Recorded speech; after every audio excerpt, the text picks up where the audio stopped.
Good morning. The committee meets today to receive testimony on the President's budget request for the Department of Defense for fiscal year 2023.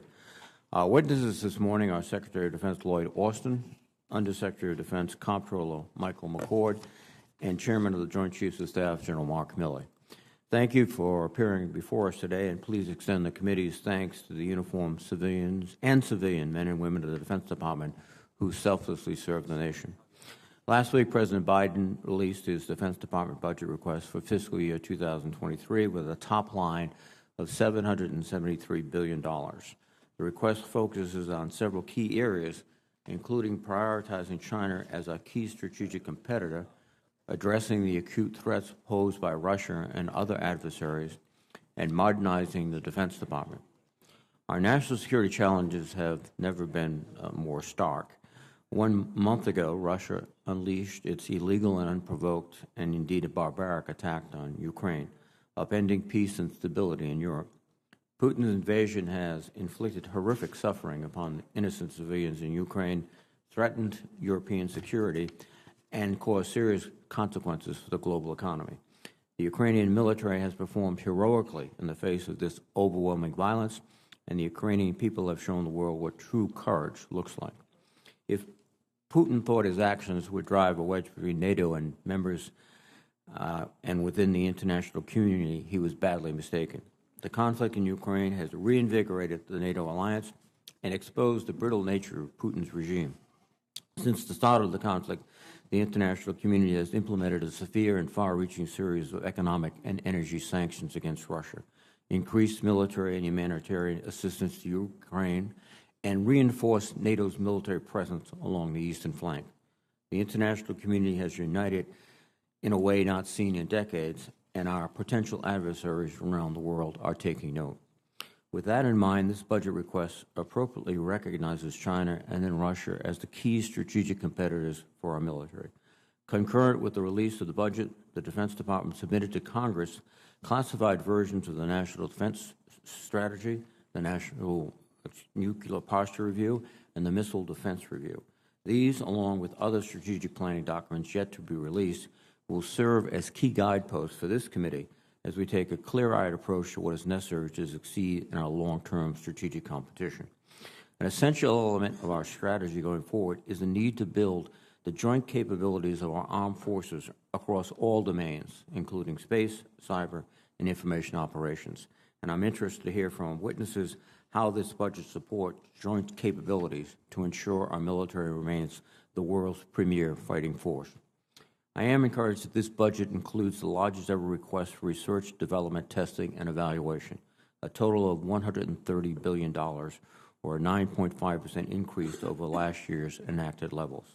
The budget includes significant funding for modernization areas such as microelectronics, artificial intelligence, hypersonics, and 5G, technologies which will be critical for our national defense. Our strategy towards China and Russia should not be solely defined in dollars by how much, but rather where and why to achieve the greatest comparative advantage.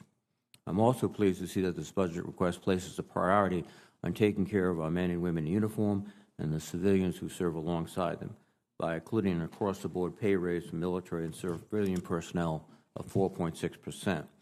While this pay raise is required by law for military personnel, too often Defense Department civilians have been overlooked. This increase in civilian pay sends an important message to the workforce.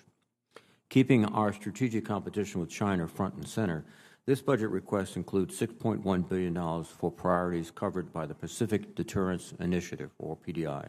Although we are awaiting the specific details of the Department's PDI request, I'm encouraged by the progress we have made thus far, and this committee will continue working to help improve the design and posture of the joint force in the Indo-Pacific region, including by improving logistics, modernizing infrastructure, conducting exercises and training, and building the capabilities of our allies and partners.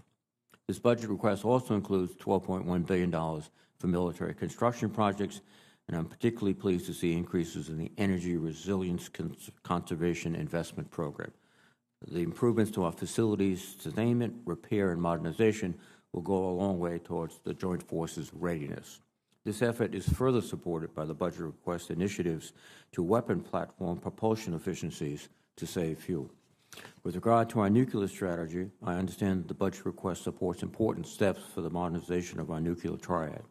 Given the reckless statements by Putin over the past several months, including an out-of-cycle nuclear exercise before invading Ukraine, our allies and partners depend on an extended deterrence now more than ever.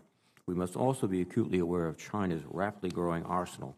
Modernization of our strategic forces is necessary to reassure not only our allies, but deter any attack on our homeland by either of our near-peer nuclear-armed competitors. But even as we modernize, we should seek ways to promote strategic stability, including follow-on talks beyond New START to cover all types of nuclear weapons and, if possible, reduce nuclear stockpiles when verifiable for all parties. Given these strategic threats, the proposed investment in tried-and-true platforms like the Columbia and Virginia-class submarines is a prudent decision. Similarly, this budget supports the development of a new long-range stealth bomber, strengthening the fighter fleet, and building up the defense industrial base, including upgrades to the Navy's public and private shipyards. Keeping the nature of strategic competition in mind, however, it is also necessary to divest of platforms and capabilities that are either not necessary or inefficient for supporting our strategy. Belt tightening in any department, particularly defense, is always a challenge. But there's also an opportunity to evaluate what is necessary and what drives innovation. The department has taken the first difficult step in proposing $2.8 billion worth of divestments and retirements of platforms. And I will work with my colleagues to evaluate these proposals and make hard but necessary choices. Amidst the global pandemic, climate change, economic uncertainty, renewed Russian aggression in Europe, and disruptive technologies in the hands of competitors, we have to recognize the interconnected nature of the threats before us. Congress must make thoughtful decisions about how we resource and transform our tools of national power. Now that President Biden has issued his budget request, the committee can begin our work of crafting an NDAA that meets America's needs now and in the future. Again, I thank the witnesses for their participation today. I look forward to the testimonies. Let me now recognize the ranking member, Senator Inhofe. Thank you, Mr. Chairman. I thank you, and I join in welcoming the witnesses. For 4 years, this committee has been using this 2018 document, the National Defense Strategy Commission, and I don't recall ever having one document hang around for so long. Somebody, the 12 who got involved with this to start with, did a good job in putting us where we are now. Last week, we received the classified version of the Biden administration's new NDS. That's this. From what I've seen so far, it appears the new strategy document does a good job expanding our understanding of the scale and the scope of the threat from the Chinese Communist Party and its military modernization. There are some things that we'll probably have disagreement about. We have done that in the past, but we continue to consider the new strategy. For example, there may be some areas of strategy that the administration is willing to take risks, and the Congress may or may not agree.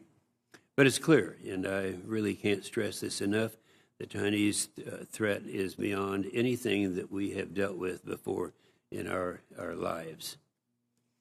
General Milley, last year you told us that the Chinese and the Russians combined spend more than us on national defense.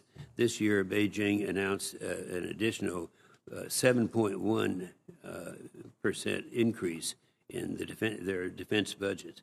This is a scary thing. This is a big deal.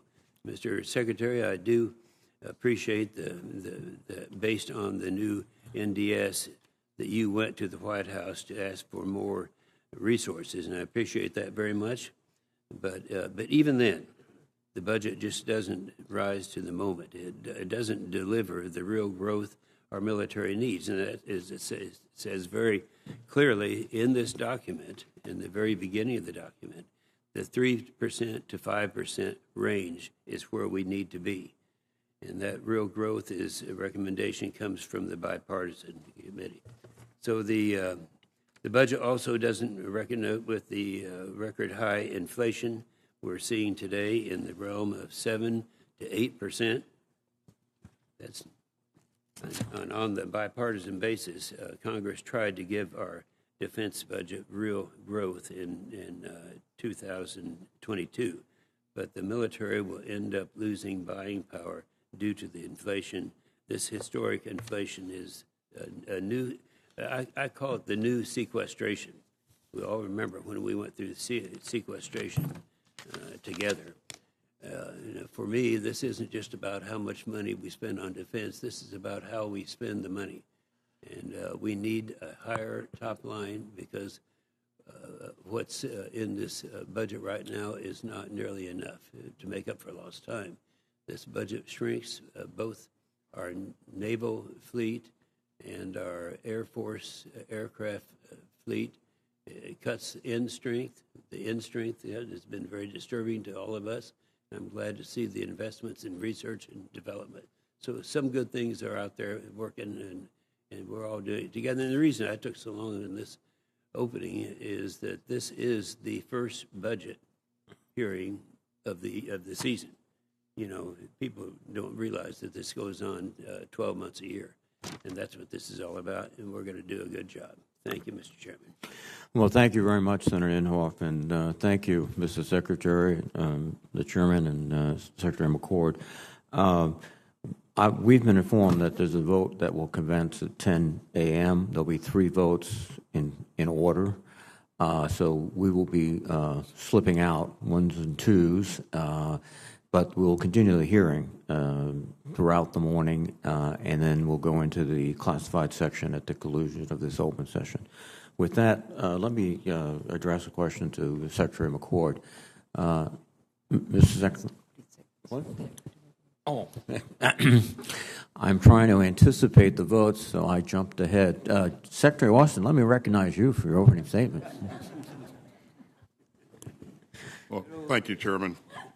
Good morning, Chairman Reed, Ranking Member Inhofe, distinguished members of the committee.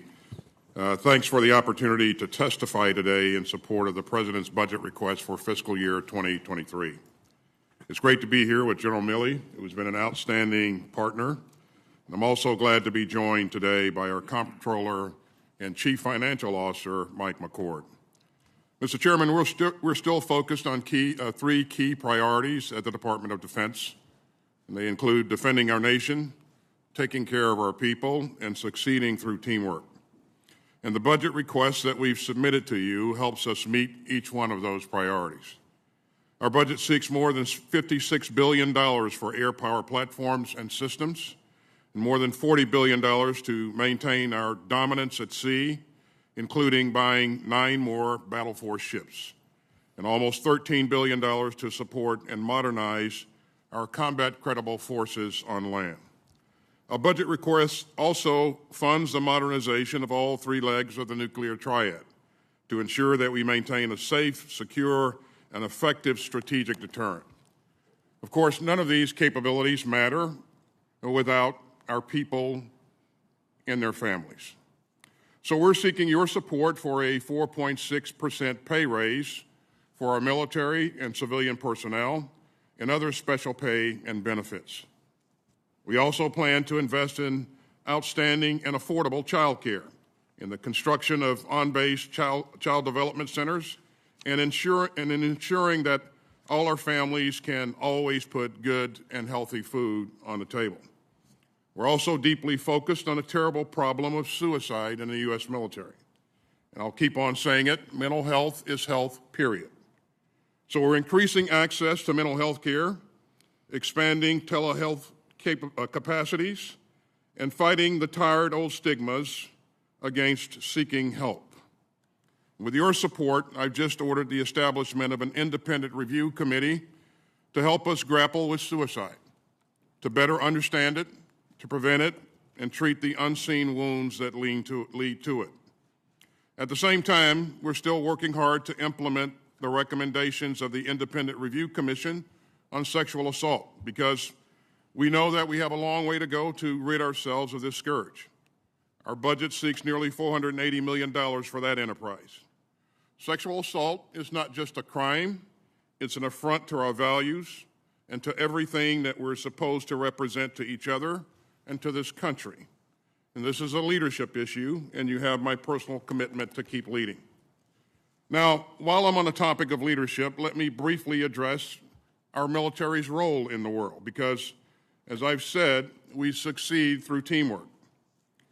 As I've witnessed myself in the last several weeks, countries around the world continue to look to the United States to provide that sort of leadership. With help from Congress, we've been able to rush security assistance to Ukraine to help the Ukrainian people defend their lives and their country and their freedom. Last October, I visited Kyiv to meet both my Ukrainian counterpart and President Zelensky, and we discussed our deepening defense partnership and our unwavering support for Ukraine's sovereignty in the face of Russian aggression. Even before Russia's unprovoked and illegal invasion, we provided Ukraine with $1 billion worth of weapons and gear through Presidential Drawdown Authority. Now we're delivering on another $1 billion pledged by President Biden. And our budget includes $650 million more for security assistance in Europe, including $300 million for the Ukraine Security Assistance Initiative. And just a couple of days ago, the President authorized an additional $100 million to send more Javelin anti-armor systems, weapons that will provide critical support to the Ukrainians as they continue to resist Russian offenses in the east and in the south of the country. We're also helping to coordinate the delivery of material provided by other nations, which continues to flow in every day. And let me thank you for your strong leadership toward our shared goal of helping Ukraine defend itself. Since the invasion, I've spoken and met frequently with Minister Reznikov, my counterpart, including on Monday, and I've assured him that we will continue this effort. And we'll get him and his troops the tools and the inventory that they need most, and that they're using most effectively against Russian forces. We've also reinforced our NATO allies. We've sped additional combat power to the alliance's eastern flank, raising our posture in Europe to more than 100,000 troops. These reinforcements include dozens of aircraft, an aircraft carrier strike group, and 2 brigade combat teams. As President Biden made clear, we will defend every inch of NATO territory if required. And we're making good on that promise. Mr. Chairman, as you've heard me say many times, we need resources matched to strategy, and strategy matched to policy, and policy matched to the will of the American people. And this budget gives us the resources that we need to deliver on that promise as well. It reflects our recently submitted National Defense Strategy, which highlights the pacing challenge of China. And that's why we're investing some $6 billion of this budget in the Pacific Deterrence Initiative. It's why we're realigning our posture in the Indo-Pacific toward a more distributed footprint. We're going to enhance our force posture, infrastructure, presence, and readiness in the Indo-Pacific. This includes the missile defense of Guam. And it's why we're making broad investments in such key areas as undersea dominance, fighter aircraft modernization, and advanced weaponry, including hypersonic strike. And many of these investments will pay dividends in countering the acute threat of Russia as well, which our strategy underscores. At the same time, we must be prepared for threats that don't observe borders, from pandemics to climate change. And we must tackle the persistent threats posed by North Korea, Iran, and global terrorist groups. Now, the National Defense Strategy advances our goals in 3 main ways: forging integrated deterrence, campaigning, and building enduring advantages. And integrated deterrence means combining our strengths across all warfighting domains to maximum effect to ward off potential conflict. Campaigning means day-to-day efforts to gain and sustain military advantage and to counter acute forms of coercion by our competitors and to complicate their preparations for aggression. And to build enduring advantages, we need to accelerate force development, acquiring the technology that our warfighters need. And so our budget seeks more than $130 billion, as you pointed out, Mr. Chairman, for research, development, testing, and evaluation. And that's the largest R&D request this department has ever made. It's nearly a 10% increase over last year, which was the department's previous high water mark. This includes $2 billion for artificial intelligence, $250 million for 5G, nearly $28 billion for for space capabilities, and another $11 billion to protect our networks and develop a cyber mission force. This budget maintains our edge, but it does not take that edge for granted. And quite frankly, Mr. Chairman, in the 21st century, you either innovate or you get left behind. And through the President's budget and with the help of this committee, we will continue to innovate. And with your help, we will continue to defend this nation, take care of our people, and support our allies and partners. And with your help, I know that we will continue to lead. Thank you, and I look forward to your questions. Thank you very much, Mr. Secretary. General Milley, please. Chairman Reed and Ranking Member Inhofe and members of the committee, I'm privileged to represent the soldiers, sailors, airmen, Marines, and guardians of the United States Joint Force. Our troops are the best led, best equipped, best trained, most lethal, and most capable military force in the world. Alongside our allies and partners at any given time, approximately 400,000 American troops are currently standing watch in 155 locations around the world, conducting operations every day that keep Americans safe. Currently, we are supporting our European allies in guarding Europe's eastern flank in the face of unnecessary war of aggression by Russia against the people of Ukraine and the assault on democratic institutions and rules-based international order that have prevented great power war for the last 78 years since the end of World War II. We are now facing two global powers, China and Russia, each with significant military capabilities, both of whom intend to fundamentally change the current rules-based global order. We are entering a world that is becoming more unstable, and the potential for significant international conflict between great powers is increasing, not decreasing.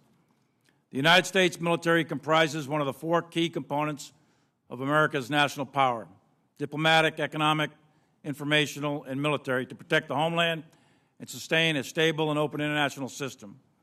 In coordination with the other elements of power, we constantly develop a wide range of military options for the President as Commander-in-Chief and for this Congress to consider.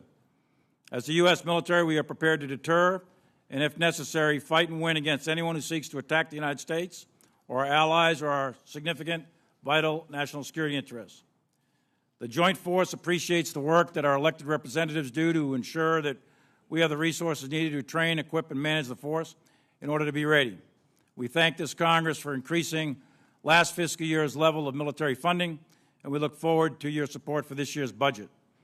The Joint Force will deliver modernization and readiness for armed forces and security to the people of the United States at the FY23 budget request of $773 billion.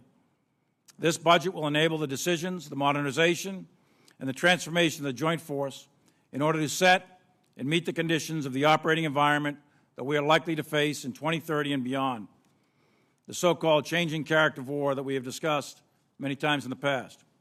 We will work diligently to ensure the resources the American people entrust to us are spent prudently and in the best interest of the nation. In alignment with the forthcoming National Defense Strategy, the classified document is out, and the National Military Strategy, this budget delivers a ready, agile, and capable joint force that will defend the nation while taking care of our people and working with our partners and allies. We are currently witness to the greatest threat to the peace and security of Europe and perhaps the world in my 42 years of service in uniform. The Russian invasion of Ukraine is threatening to undermine not only European peace and stability, but global peace and stability that my parents and generations of Americans fought so hard to defend. The islands of the Pacific and the beaches of Normandy bore witness to the incredible tragedy that befalls humanity when nations seek power through military aggression across sovereign borders. Despite this horrific assault on the institutions of freedom, it is heartening to see the world rally and say never again to the specter of war in Europe. Your military stands ready to do whatever is directed in order to maintain peace and stability on the European continent, a peace that ensures global stability, an international order where all nations can prosper in peace. We are also prepared and need to sustain our capabilities anywhere else on the globe, as well as our priority effort in the Asia-Pacific region, measured against our pacing challenge of the People's Republic of China. And in defense of our nation, we must maintain competitive overmatch in all the domains of war: space, cyber, land, sea, and air. The United States is at a very critical and historic geostrategic inflection point. We need to pursue a clear-eyed strategy of maintaining peace through the unambiguous capability of strength relative to China or Russia. This requires that we simultaneously maintain readiness and modernize for the future. If we do not do that, then we are risking the security of future generations. And I believe this budget is a major step in the right direction. I look forward to your questions. Well, thank you very much, General and Mr. Secretary. I'd like to address my first question to Secretary McCord, and that is one of the concerns everyone has right now is the impact of inflation on the budget. Can you explain how the Department calculates inflation and how it was taken into account in this budget request, both in terms of personnel and in major contracts? Yes, Chairman. We paid just as much attention to this as we did to the program content that we're going to spend most of the hearing discussing. So when we saw prices changing last year, we jumped on it. At the same time we were doing our program review, we took all the information available to us at the time, up to the time we had to finish, which is basically the end of last calendar year, built that into our budget. What did that mean? The GDP deflator, which is what we use at DOD, not the CPI. The CPI does not reflect what we buy, so we weren't chasing 7%, but we were chasing an increase up to 4%, vice 2. We built that into the pricing of what we buy from contractors, and then we also, the pay rates, which you described, the 4.6 pay raise, we took the increase in wages into account. The result of both of those things, we added $20 billion a year to our program from 23 through 27, working with the White House. The Secretary made both points to the President, both on the content of the program and on the cost of the program. On top of the $20 to $30 billion of programming content that we added $20 billion a year to catch up on this pricing increase that we saw last year. Then comes the tricky part, Mr. Chairman, is the world keeps changing. After we finished the budget, the invasion of Ukraine rattled the markets, spiked energy prices. You know, we do not have that in our budget. So the world keeps evolving. The global economy, let alone the U.S. economy, are very complex and hard to predict what's going to happen next. So what we saw happen last year is not what we see happening today and may not be what we see happening tomorrow. But with all the information we had when we finished, we caught up so that we would not start behind on our pricing. Last point I want to make, I want to acknowledge that we have a letter from Ranking Member Inhofe and Ranking Member Rogers with a detailed set of questions. That will be another opportunity for us to explain this in more detail going forward.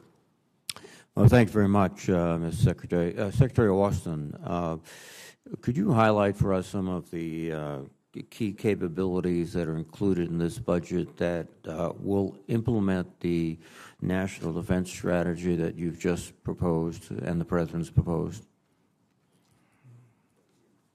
Well, thank you, Chairman.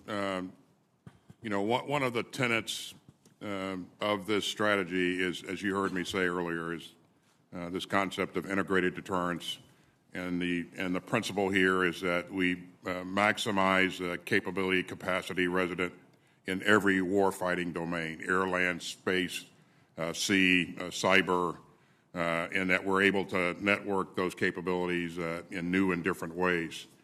So you see from this budget that we were investing in space in a significant way, $27 billion. Cyberspace, another $11 billion.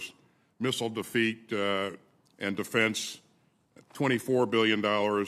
Long-range fires, another $7 billion. And so a significant investment in the types of capabilities that we know will need to be relevant, not only relevant, but dominant in a future conflict. Thank you, Mr. Secretary. I indicated in my statement the difficult choices you had to make with respect to retiring platforms, et cetera, which I presume, and I'll ask you, is essential to being able to first have the efficiency to continue to operate, have the innovation to anticipate problems going forward. Might you and General Milley talk about the need for this disinvestment? Absolutely, Chairman. As you know, it becomes very difficult and costly to try to maintain platforms that will not be relevant and effective in a fight with a peer competitor. And so, because these platforms in many cases are very difficult to continue to maintain, we need to choose to off-ramp those capabilities and invest in capabilities that we know that will provide us what we need in a future fight. Thank you. General Milley, please. Thanks, Senator. The divestment to invest strategy retires a variety of platforms, mostly Navy and Air Force, that are quite expensive, and the cost-benefit analysis to sustain them over time doesn't add up. Number one. Number two is the technologies in those systems. Many of those systems that we're divesting are old. So we are trying to modernize the force for the future operating environment, 2030 and beyond, and that's where the investments are in this budget. No, I appreciate that, and I think looking at not just the fighting in Ukraine, but also the fighting recently in Azerbaijan and Armenia, the impact of drones, for example, vis-a-vis tanks, it symbolizes, I think, in a way, the future, where large systems that we assumed in the past were difficult to defeat have been handled quite adroitly by the Ukrainians. But with that, let me recognize Senator Inhofe. Thank you, Mr. Chairman. Mr. McCord, the chairman, asked a question and led off with, which I was going to do, but currently now the question would be in 2022. Do you want to expand a little bit on that year? Yes, Senator. On inflation in 2022, the GDP deflator, which is what the department's always used, was the budget that you got last year at this time was built on 2%. We now saw the year ended at 4%, and that's what we caught up on, so that pricing going forward, building it into our program going forward, would not be behind. The tricky part from now is assessing what's going to happen in 23 going forward, given how hard it is to predict these things and whether oil price spikes are going to persist or not persist, things like that. Mm-hmm. Which I think they will be persisting.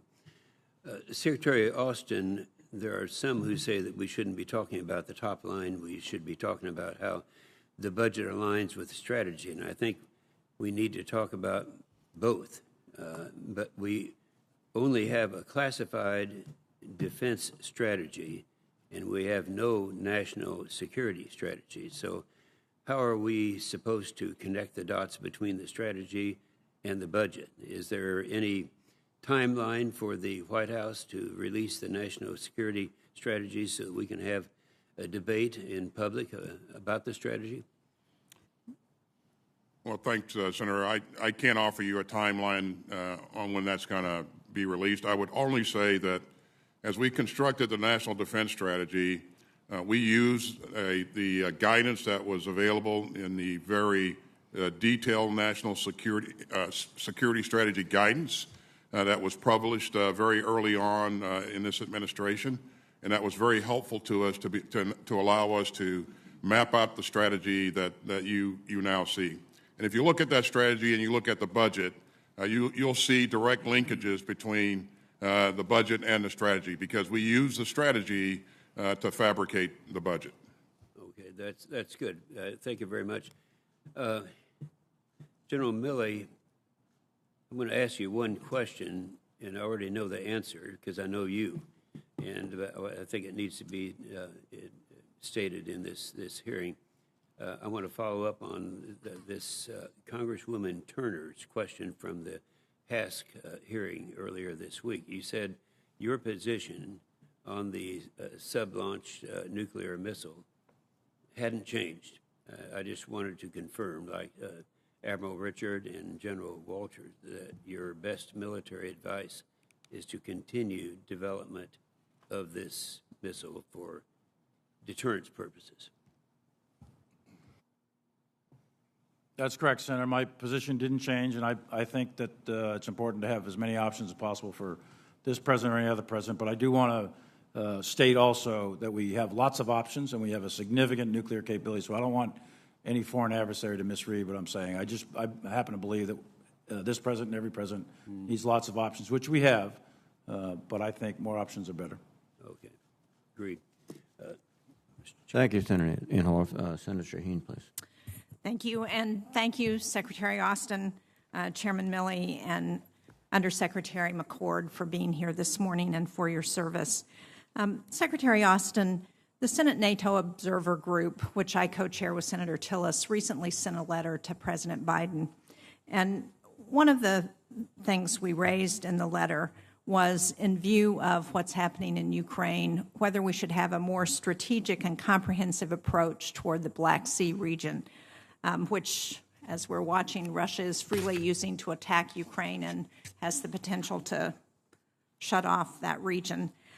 As we think about our future strategy, how are we factoring in efforts to address what's happening in the Black Sea region, particularly? Well, thanks, Senator.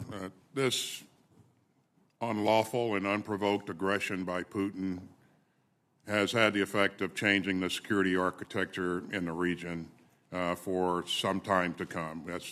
And so what NATO is now doing is taking a look at what has changed and what NATO will need to do to make sure that we can continue to do what's necessary in protecting our NATO countries, defending our NATO countries. That work is just commenced. It's ongoing. I expect that we'll have a robust discussion as we go to the summit in June. But again, it's ongoing work. We recognize, however, that change has occurred, and that change needs to be accounted for. Well, again, the Black Sea region is a particular vulnerability right now, given what's happening. And are we working with our allies in the region on what that strategy should look like? Absolutely, Senator. And well prior to this, we were working with the countries in the region in terms of their capability and capacity and what they needed to do to evolve that. That'll all be a part of the ongoing discussion, but clearly they will have a voice in that discussion. And as we look, as you pointed out, the architecture of Europe is going to be different because of this war, and it appears that we are right now looking at a much more robust presence in Europe. How do we think that's going to affect our long-term military posture in Europe? I wouldn't care to speculate at this point, Senator. I would say that as we look at that posture, we're going to look at capability in all 5 warfighting domains, and we're going to look at capability across NATO. We do expect that it will change our footprint in terms of how much it changes the U.S. contribution. That's left to be seen, and whether or not it includes permanent basing forward, or additional rotational forces in and out of that the eastern flank, or a combination of both. These are things that have to be worked out. Again, we'll work with NATO on this, and to your point, it no doubt will be different going forward. Chairman Milley, would you like to speculate? I won't speculate, Senator. We're developing options for the Secretary and the President to consider on the future force posture in Europe to achieve the 2 fundamental purposes, which is to assure our allies and deter any adversary, specifically Russia. But right now, those are under development. Well, I was pleased to see that the President's budget included $4.2 billion for the European Deterrence Initiative. But in view of what's happening in Ukraine, do we not think we're going to have to increase that request? I don't know if that's for Undersecretary McCord or for you, Mr. Secretary. Well, that's certainly that's something that we'll look at. But let me take this opportunity to thank you for what you did in the past to provide us with that. That enabled us to very rapidly flow forces into theater. You saw us flow a brigade combat team from Georgia into Europe, fall in on pre-positioned equipment, and we're ready to go in a very short period of time.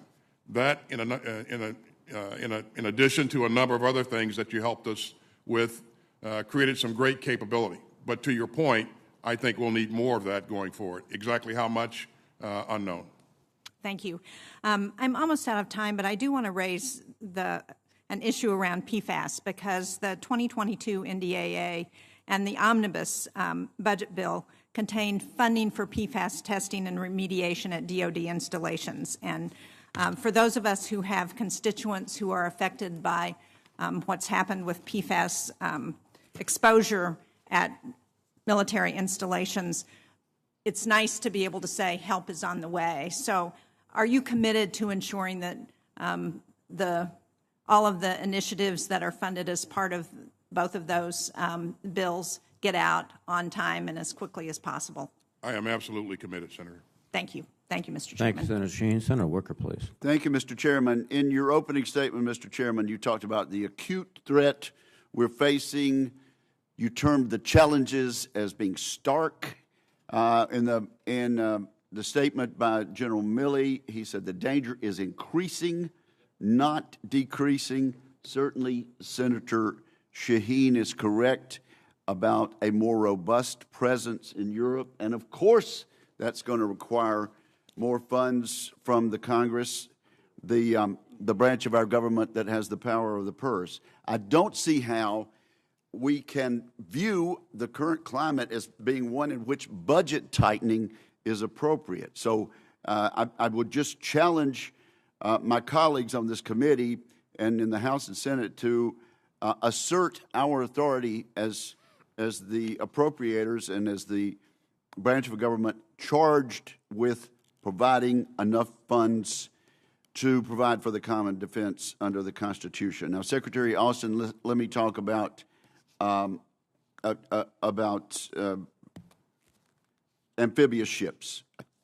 To your credit, you assured Senator Kane and me that you would fund the Commandant's need for amphibious ships to conduct Marine Corps missions. You did this in the Department's FY23 budget. It calls for full funding of LPD 32 and funds LHA 9. So thank you for working with Senator Kane and me on that. However, I have significant concerns for the future of amphibious ships. The Department of Defense has not delivered the Navy's 30-year shipbuilding plan for Congress. When are we going to get that? Further, the Department of Defense has not delivered its amphibious ship study to Congress. Again, when will we get that?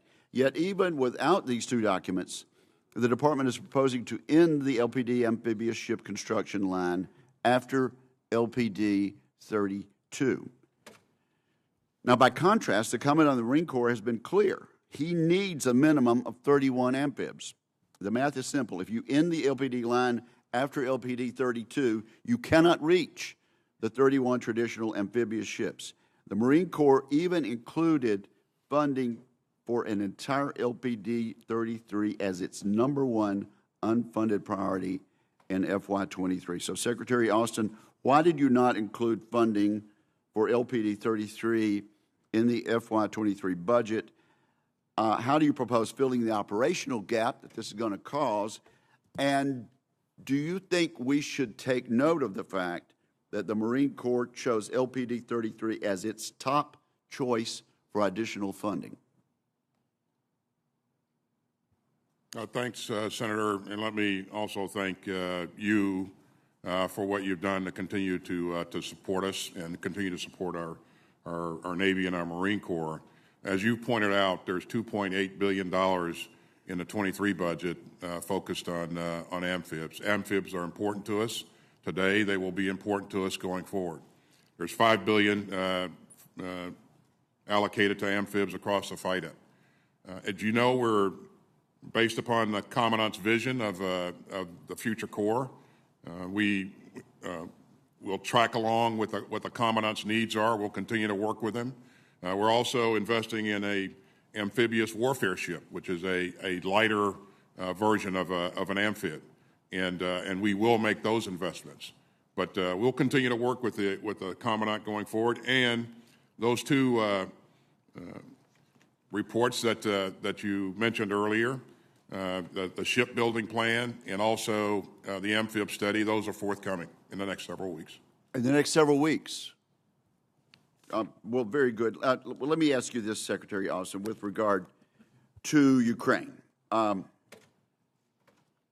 You said on Tuesday it's the objective of the government to deter Putin. But as General Milley described, it's very difficult to do so unless you put forces on the ground. In the Omni, Congress provided you with $3 billion in authority to further arm the Ukrainians. Yet, we've only used $900 million of this, less than a third of the amount authorized.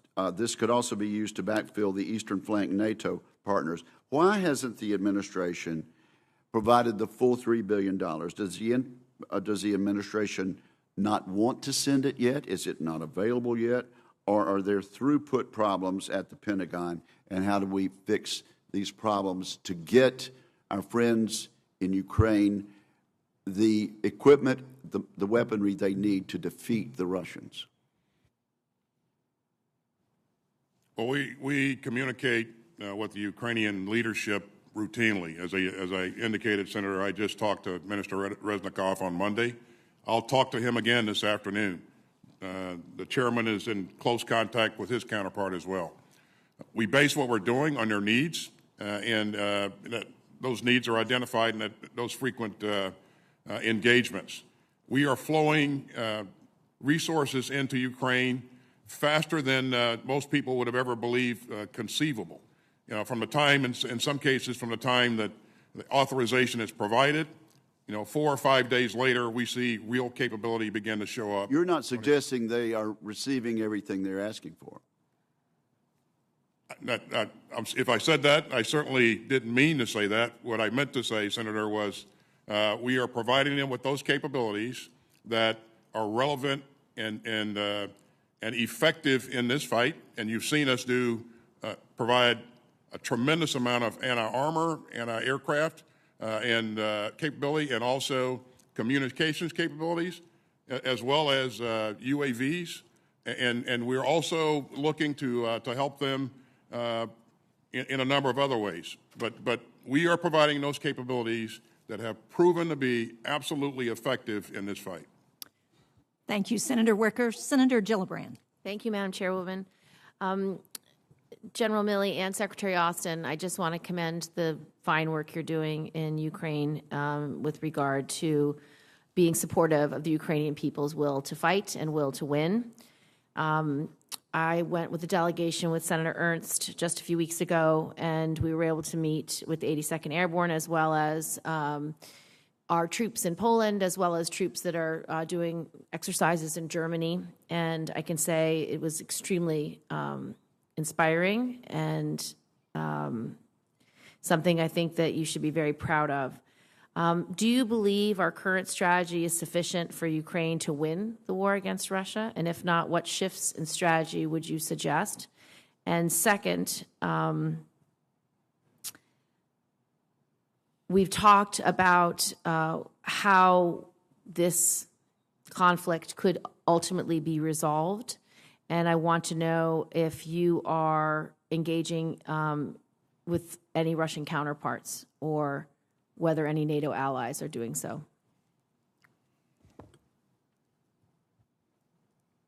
In terms of whether or not we're engaging Russian counterparts, both the chairman and myself have frequently reached out to our counterparts in Russia to try to ensure that we maintain a dialogue. That's in the last since mid-February. That's not been we've not been very successful because the Russians have not responded. In terms of whether or not this is the right approach, our goal, our objective has been to make sure that we help Ukraine defend itself, protect its sovereign territory. And they've done a credible job of doing that because they have the will, the determination to defend their sovereign territory. And that's been really, really impressive. But you also need the equipment as well to do that. And so we've provided them those anti-armor and anti-aircraft and weapons and also the UAVs that have been really somewhat decisive for lack of a better term, in a number of these fights. Putin thought that he could very rapidly take over the country of Ukraine, very rapidly capture the capital city. He was wrong, and he was wrong in part because he made a number of bad assumptions, but also in part because of the stiffness of resistance that he encountered. I think Putin has given up on that on his efforts to capture the capital city. He is now focused on the south and east of the country. And our goal is to make sure that we give the Ukrainians everything that they need and that we can possibly get to them as fast as we can get it to them. And we're pushing it very, very quickly so that they can be successful in that fight as well. And that'll be our focus going forward. General Milley? Senator, I would say that, what does winning look like? I think winning is Ukraine remains a free and independent nation that's been since 1991 with their territorial integrity intact. That's going to be very difficult. That's going to be a long slog. This is not an easy fight that they're involved in. The first part of it is probably been successfully waged here in the last 6 weeks. They've managed to defeat the Russian onslaught onto Kyiv, but there is a significant battle yet ahead down in the southeast, down around the Donbass region, where the Russians intend to mass forces and continue their assault. So I think it's an open question right now how this ends. Ideally, Putin decides to cease fire, stop his aggression, and there's some sort of diplomatic intervention. But right now, that doesn't look like it's on the horizon, the immediate horizon. And do you believe we need any shifts in strategy, or do you believe that the current course is the best course? And are there any concerns about escalation that you need to mitigate? Yes, I do think the current strategy is the right strategy, which is, number one, do not engage in armed conflict with Russia. United States forces don't engage in armed conflict with Russia. And second is to continue to support the Ukrainian people and their government with sufficient weapons and arms, et cetera, so that they can help defend themselves. Third is to maintain the cohesion of NATO, because NATO is a very powerful organization, and it's both a military and political alliance in many ways. And it definitely acts as a deterrent. So those are the three main objectives the President's laid out for us as the uniformed military, and we'll continue to execute those, and I think that's the right track. Thank you. I've expired my time, but I want a question for the record. Secretary Austin, the People's Republic of China have rapidly advanced their cyber and information warfare capabilities, and Russia's ongoing cyber attacks against Ukraine are an indication of how this dimension of warfare is bound to become more complex. What are some broad strategies and approaches that we should be considering to recruit more civilians and uniformed personnel to improve our cyber readiness? And you can either do a short answer now or submit your answer for the record, your choice. I'll take the question for the record, Senator. Thank you. Thank you very much. Thank you, Senator Gillibrand. Senator Fisher, please. Thank you, Mr. Chairman. I want to begin by noting my frustration with the timing of this hearing. We're here today to review the department's budget, but we have no detailed budget justification data. My understanding is that the J-book will be released mid-April. We can't talk about any strategy either. The administration's national defense strategy, the nuclear posture review, and the missile defense review were submitted to Congress last week, but all of those documents are classified. Last year, and in 2017 and 2018, this committee delayed the Secretary's testimony so that there was ample time to review the budget and have a meaningful oversight hearing, and I'm disappointed that that is not the case. With respect to the NDS and the NPR, I would note that the previous administration released these documents publicly in early 2018, and the committee had almost 3 months to review them before Secretary Mattis and General Dunford appeared to testify. Secretary Austin, in your opening comments, you said that in this budget, resources are matched to strategy, matched to policy, matched to the will of the people.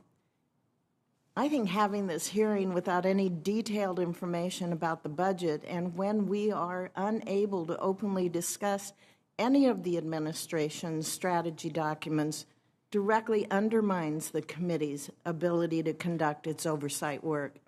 and it is contrary to the spirit of transparent government that these public hearings are intended to support. I will be deferring most of my questions to the classified portion, but I do have a few that we were able to glean from the top lines that we were given.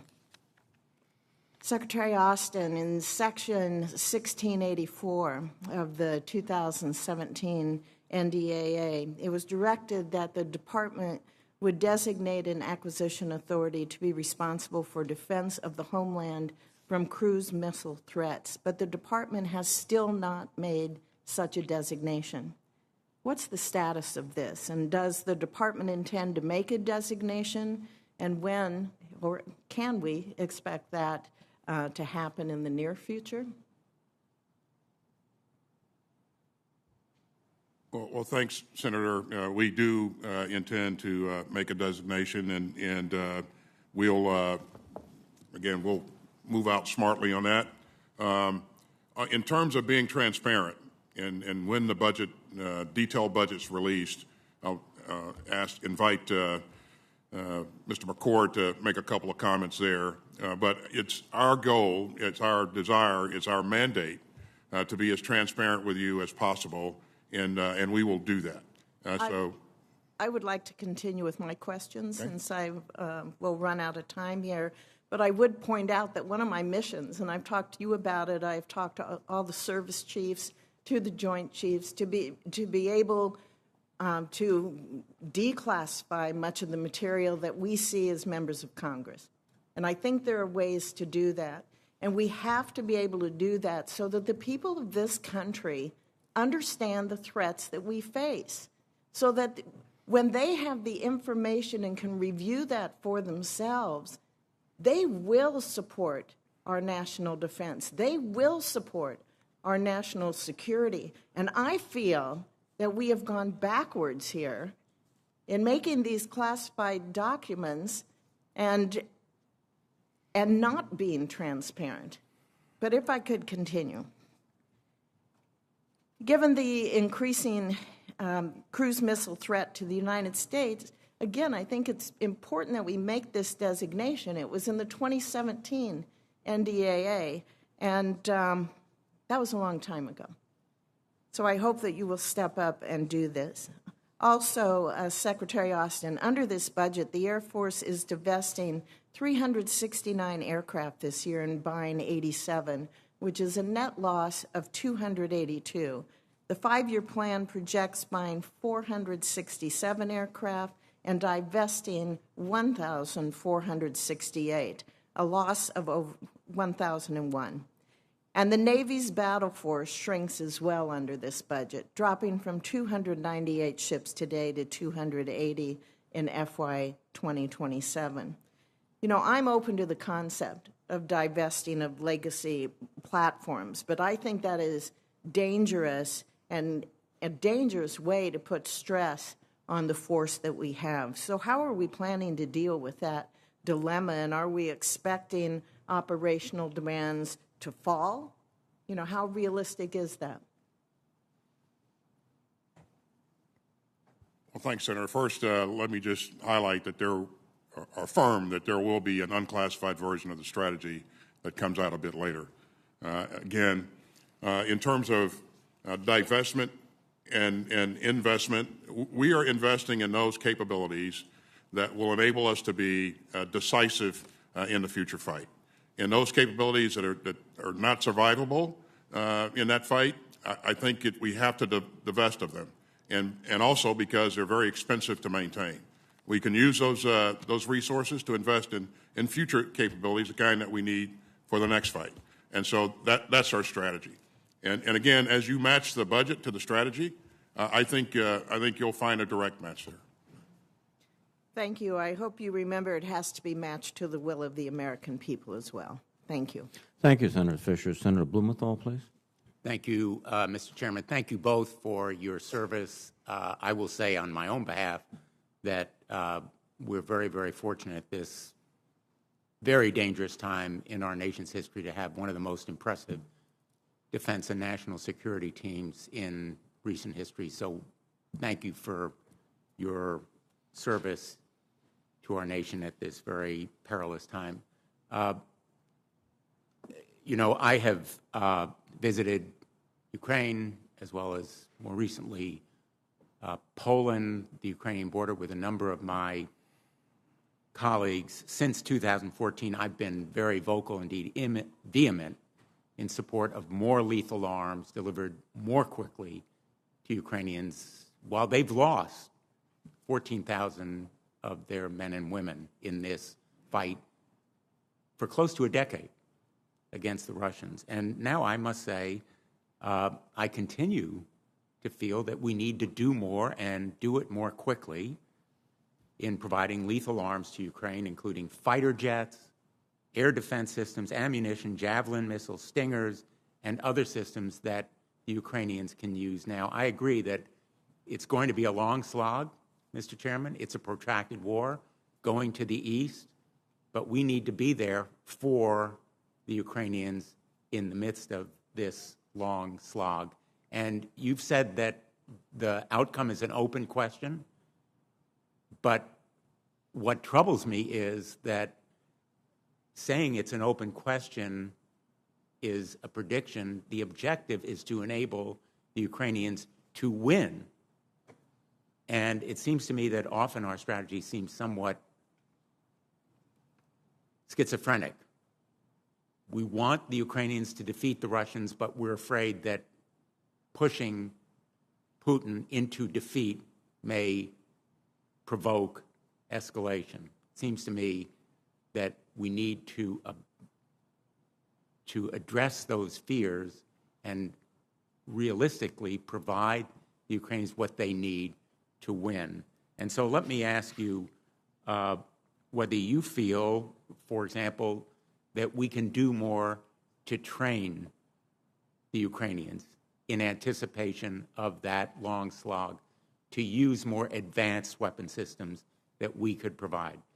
Number two, can we provide systems such as the A-10s that we are, in fact, diminishing in use in our own armed services? Can we provide more naval assets to be more effective in the kinds of aerial defense that will stop Putin's reign of terror? Can you give me an assurance that we will do whatever it takes to enable the Ukrainians to win while avoiding the escalation into nuclear confrontation?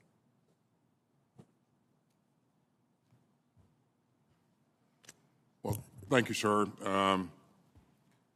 Well, first of all, I got to tell you that providing the Ukrainians what they need is at the top of my my list of things to focus on every day. And this is a thing that the chairman and I talk about with our subordinate commanders every day. We're personally involved in engaging countries in the region and around the world, quite frankly, in trying to make sure that we not only provide what we can, but we're getting assistance from other countries. There are some 30 nations that are providing assistance in addition to us, and that's the part that you don't see on a daily basis because we don't talk about it very often. Many of these systems are systems that the Ukrainians are used to using, and they've been very effective thus far, and we'll continue that work. Can we provide them training? Our focus right now is to provide training where necessary on those systems that we are providing them. We can get that training done in short order. They're in a knife fight, and so taking large numbers of people out for long periods of time is not helpful to them. On the A-10, I'll invite the chairman to comment on this, but again, this is a high-threat air defense environment, and the A-10, we have to do the analysis to ensure that if you did that, it could survive. And I question whether or not it would survive in the current environment. Let me ask you this, Mr. Secretary. Shouldn't we be using now the Defense Production Act to produce more of the Javelins, the Stingers, all of the stocks that we are using and diminishing and running low on, and our allies as well? Shouldn't we be applying the Defense Production Act? We are pushing hard to engaging industry to make sure that we move the production of these items as quickly as we can. And that's not an easy task with at least one of the items there, but we will move this, continue to move this in terms of additional production as fast and efficiently as we can. And are you alarmed that the Russians are not returning your call, that they're not communicating with you? Shouldn't we be alarmed? Well, disappointed for sure, but you know, again, based upon what they've done, nothing surprises me. But it doesn't mean that we'll stop reaching out to engage them. I think we have to have the ability to talk to the leadership. Thank you, Senator Blumenthal. Senator Cotton, please. Secretary Austin, why will you not say the words win and victory when it comes to Ukraine? Senator Blumenthal just gave an impassioned speech about this. It's clear that it's what both parties want. I reviewed your written testimony. You talk about deterrence 29 times. You never once used the word win or victory in reference to Ukraine, nor does the Secretary of State, the National Security Advisor, the Vice President, the President. Have the words win and victory been purged from the administration's vocabulary when it comes to Ukraine? The words win has certainly the word win has certainly not been purged from our vocabulary. Do you want Ukraine to win, or do you want this war merely to end? I think the chairman pointed out very accurately what a desired end state would be. Ukraine maintains its sovereignty and its ability to protect its country, defend itself. It maintains its government. Russia is weakened militarily, and Russia, from a geopolitical standpoint, is a pariah, and countries will not volunteer to align itself with Russia. Some of that will happen, but we can see those kind of things beginning to happen. Okay, I thought that, the chairman's response to Senator Gillibrand was pretty good on this point about what Ukraine winning looked like, a free and independent Ukraine with sovereignty and control over its own territory. Does that include the territory that Russia or Russian proxies controlled in the Donbas as of February 24th, the day before the invasion? I think it's appropriate to let President Zelensky and the government of Ukraine define what that is going forward. Are you or anyone else in the administration discouraging President Zelensky or your counterparts from launching attacks that would involve taking back any part of the Donbas or the Crimea? No. Are you providing them intelligence to conduct such attacks? We are providing them intelligence to conduct operations in the Donbas. That's correct. In the Donbas, on the territory that Russia or its proxies controlled before the invasion? Yeah, and we want to make offensive operations to reclaim their own territory. Are you providing that intelligence to them? We want to make sure that's clear to our force, and so the updated guidance that goes out today, we'll make sure that that's clear. Updated guidance. So that means that the current guidance has said don't provide that information. Certainly, the current guidance was not clear in that regard, so we'll make sure it's clear. I think this is part of what you've heard from both parties in this committee is that as much as we have done, we're still engaged in too many half measures. There's still too much hesitancy and tentativeness in our posture towards this war. And I just want to talk about our own posture. Admiral Richard testified to the committee that he had advised that we should go forward with a normal, routine, regularly scheduled test of our ICBMs. That test was postponed, and now it's been canceled. Why did you cancel that test, Mr. Secretary? Well, we postponed it so that, again, we're at a very tenuous point. Wanted to make sure that we were doing prudent things and managing escalation. And we reached a point where I made the decision that we had postponed it to the degree that it was best to go ahead and cancel it. I would tell you that I am confident in our ability to maintain our programs and to stay on track and to provide a credible deterrence and to protect our allies and partners. Well, but see, this is I'm confident in it as well. I'm confident because we do conduct these routine tests. We don't cancel them because Vladimir Putin has decided to invade one of his neighbors. And the fact that we postponed it and now we've canceled it because it's escalatory, to me just says to Vladimir Putin that we are nervous about what he's going to do, as opposed to trying to make him nervous about what Ukraine and America and NATO is going to do next. That this If we were concerned about him being nervous? This is a form of self-deterrence. I mean, the chairman has said this work could go on for years. If a missile test in March of 2022 is escalatory, is it going to be escalatory in 2023 and 24 and 25? It really depends on what's going on at that point in time. But if you look at, I know it's not lost on you, Senator, that we've rapidly deployed forces to the eastern flank. We pushed in a tremendous amount of security assistance to Ukraine, and none of those actions indicate that we're afraid of Mr. Putin. All right. One final question for the chairman. General Milley, I constantly hear concerns about professional military education across the services, that it's not focused enough on rigorous, operationally focused education.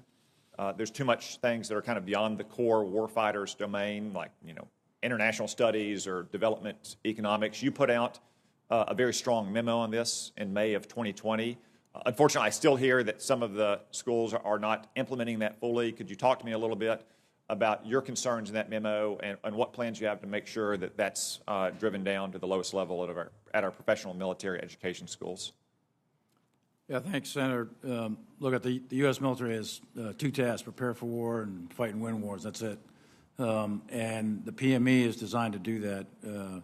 We issued out that guidance in 2020 to emphasize that, warfighting, operational skills, strategic thought, et cetera. And we do periodic reviews. I just got a report probably about a couple weeks ago, actually, that I had them. I said, how many contact hours do we do in the war colleges and the staff colleges? It come out to round figures just under 5,000. Did the math. My guys did the math, the analysis, and 80% of that time was spent on warfighting, operational art, and strategy.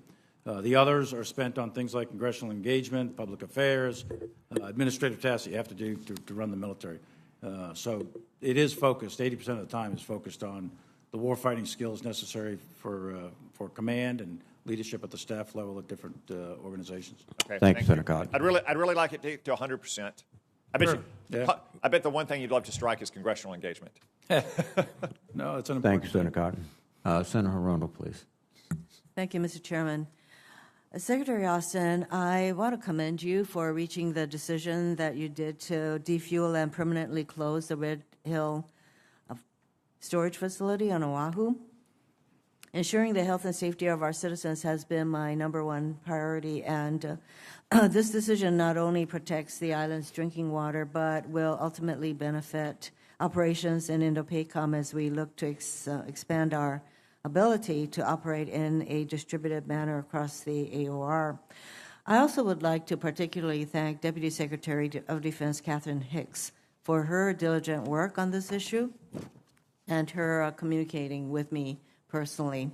And the closure of Red Hill is going to be a multi-year, multi-phase endeavor. There is the defueling process itself, the closure of the facility, the cleanup of the site. The entire effort will require significant planning and resources for years to come. I ask you to work closely with the Hawaii Department of Health and the EPA as we go forward. And the funding in the President's budget shows DOD's commitment to the long-term closure and cleanup of Red Hill, and demonstrates, very importantly, to the people of Hawaii that the environmental remediation will not fall to the wayside. Secretary Austin, would you like to add any comment to this? Just a couple, Senator. First of all, I want to thank you personally for your leadership and that of your colleagues in doing the work that you did to help us work our way through this. We remain grateful for that. I would also highlight that the safety and security and the health of our troops, our families, the people in the community is absolutely important to the Department of Defense. And you are correct. We have allocated funds that will help us begin to address the critical components here going forward, the defueling process. Remediation will be, no doubt, carry a significant expense, and I certainly hope that Congress will continue to support us as you have done to this point. So thank you. Thank you for your continuing leadership. Secretary, it is my understanding that this year the National Defense Strategy and the Missile Defense Review were developed simultaneously for the first time to ensure alignment of decision-making across these documents.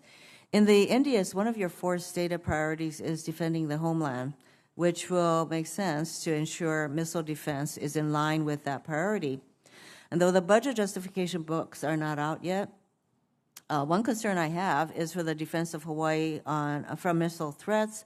And to date, the department has spent significant resources on HDR Hawaii, which I have supported because we were told many times that this was required by the operational commanders. And while we wait for greater detail on the department's decision relating to the future of HDRH Hawaii, I'd like to understand the department's position on defense of Hawaii and how, if HDR Hawaii is not funded, how the department plans to upgrade radar discrimination capability for the defense of Hawaii. And the question is, Secretary Austin, what is your plan for the future defense of Hawaii from missile threats? In terms of the defense of Hawaii right now, we are absolutely committed to defending this country. Hawaii is a key part of that defense and certainly is defended as we speak. Going forward, Senator, you'll note that we're investing $24.7 billion in missile defense and defeat. And so, we're developing the next generation interceptor, and our goal is to stay 2 steps ahead of our adversaries' emerging technologies, and Hawaii will absolutely be a key part of that. So just to be clear then, if we are not going to be continuing to fund HDRH Hawaii, that you are developing, as you mentioned, the next-gen interceptors to make sure that Hawaii is defended against missile threats. Absolutely, That's Senator. correct? Thank you. I just want to add my voice of concern regarding Senator Wicker's line of questioning relating to amphibious ships and the fact that there will be only 3 of the 13 planned purchases of the San Antonio-class ships. So I just want to add my concern that General Berger had asked for 31 ships, and we are falling short of that. So I hope that you have said that you are continuing to work with General Berger, so I hope that we can come to a positive resolution of the need that he has for these ships. Thank you, Mr. Chairman. Thank you, Senator Hirono. Senator Rounds, please. Thank you, Mr. Chairman. Gentlemen, let me begin by saying thank you to all of you for your service to our country. Secretary Austin, I appreciated the comments and the clarifications and so forth that you shared with Senator Cotton. I think it's very important that the American people understand that we want the Ukrainians to win and that we will support them with the appropriate background intelligence information and weapons so that they can regain the territory that has been lost to Russia, and that includes the area in the Donbass. And I think that's a very important clarifying point, so I thank you for that, sir. I'd also, Mr. Secretary, and if this is an issue which you would prefer to have Mr. McCord address, that's fine with me, sir, but the industrial base that we have today in the United States is one that we, particularly the defense industrial base, is one that sometimes comes under question with regard to our long-term capabilities, and yet it's something that has been of concern to this committee, and I think that the Joint Chiefs have expressed their concern in the past about our ability to respond and to build the weapons and to maintain the weapons systems that we have. I want to point out one that we have in the past, and that while it did not start on your watch, sir, I think it's critical that we fix it as soon as possible. And what I'd like to talk about is an example that I've talked about before. The ability of the Navy, and I'm going to use the Navy because we've used the Navy in the past. The ability of the Navy to manage scheduled maintenance for its vessels is beyond concerning. The USS Boise is a case in point, but far from being the only example. Now, the USS Boise is a Los Angeles-class nuclear attack sub. It was commissioned in November of 1992. The Boise has not been on patrol since 2015. It lost its dive certification in 2017. Now, we've had some of our folks, my MLA was on board the Boise in September of 2019 as its crew executed pre-maintenance procedures. Here we are, 7 years plus later, since it was last on patrol, and it is still awaiting its engineered overhaul. And there is no funding to allow this to happen until, at the earliest, FY24, but probably FY25. Now, this is what's concerning. Multiple captains of the Boise have spent their entire command at sea tour while it's been stuck in limbo. American taxpayers continue to pay for a nuclear attack submarine that hasn't executed its mission in 7 years. Now, myself and my colleagues have asked tough questions of Navy leaders for at least the last 5 years, and yet nobody in the Navy has been able to solve the problem. Now I'm hearing that the Boise may be decommissioned without ever receiving an overhaul. I think this is simply not acceptable to have the taxpayer-funded nuclear attack submarine with those capabilities out of service for more than 7 years, and we can't seem to get to the bottom of what the problem is.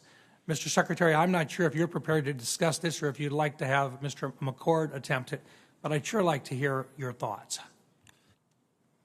Well, thanks, sir. I'd certainly invite Secretary McCord to make comments as well, but a couple of points that I would make up front is that, as you've heard me say, we continue to invest in our sub capability, especially the Columbia class, and that will continue going forward. We think it's critical. But the issue that you raise, I think, is an issue of capacity in our shipyards. And so this budget invests $1.7 billion in public shipyard capacity and the industrial base.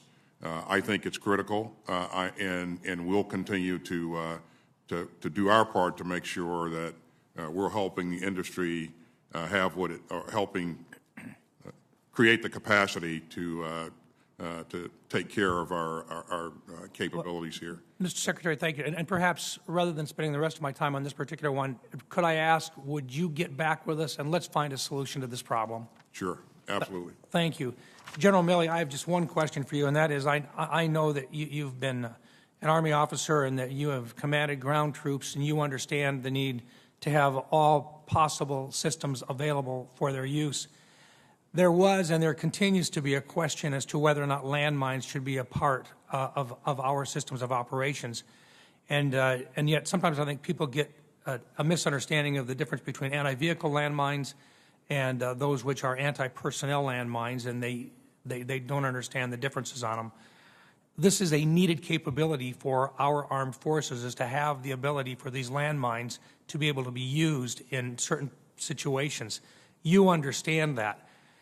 The Army has been developing landmine alternatives for over 12 years, yet the objective capability is not scheduled to be fielded until at least FY30 or 31. To me, the results are unacceptable to the mission and to the force. General Milley, could you, using your best professional military advice, share with this committee the need or without the need for the upgrade of landmines and its critical importance to our armed forces? Thanks, Senator. I do think landmines are important, especially if you're in the defense, but also in any other capability in order to shape enemy operations. We need to look no further than what's happening actually in Ukraine. Landmines are being effectively used by the Ukrainian forces to shape the avenues of approach by Russian armored forces, which puts them into engagement areas and makes them vulnerable to the anti-tank, the 60,000 anti-tank weapon systems that we're providing the Ukrainians. So that's one of the reasons why you see column after column of Russian vehicles that are destroyed. So anti-tank or anti-personnel mines are very effective use in combat. There is a policy governing those for the United States for use, and we are the reason we're developing a newer one is so that they time out and they don't present harm after the conclusion of hostilities. and they would self-detonate or destroy. They become inert at the end of hostilities. So, but landmines are very effective use in combat. Thank you. Thank you, Senator Rounds. Thank you very much. Senator Kane, please. Thank you, Mr. Chair, and thank you to our witnesses for your service and for your effective work in recent months. So, as Russia moves the focus of their military operations to Donbass and the south, how would you, Secretary and Chairman, characterize north and west Ukraine now? Is it battlefield or non-battlefield? Well, I would still categorize it as a part of the operating environment, the battlefield, the battle space. There's no telling what Mr. Putin will decide to do going forward. Certainly, we expect that he'll continue to conduct strikes throughout that landscape. So in my view, it's still a part of the battlefield. General? Yeah, same thing. I mean, the main effort, if you will, of the Russians is shifting to the south in the vicinity of Donbass, as reported through the news. And that really goes from Kherson all the way up through Kharkiv, with the main effort in the vicinity of Izium. But the rest of Ukraine is still a battlefield because there's air and missile strikes that still go on, and Russian Special Operations Force are still operating in some of those areas. So it is clearly still a combat zone in the rest of Ukraine as well. As the war ratchets up in the south and east, do you agree with me that it's likely that Ukrainians in that region, in some numbers, will try to flee the region either to other parts of Ukraine or to other countries?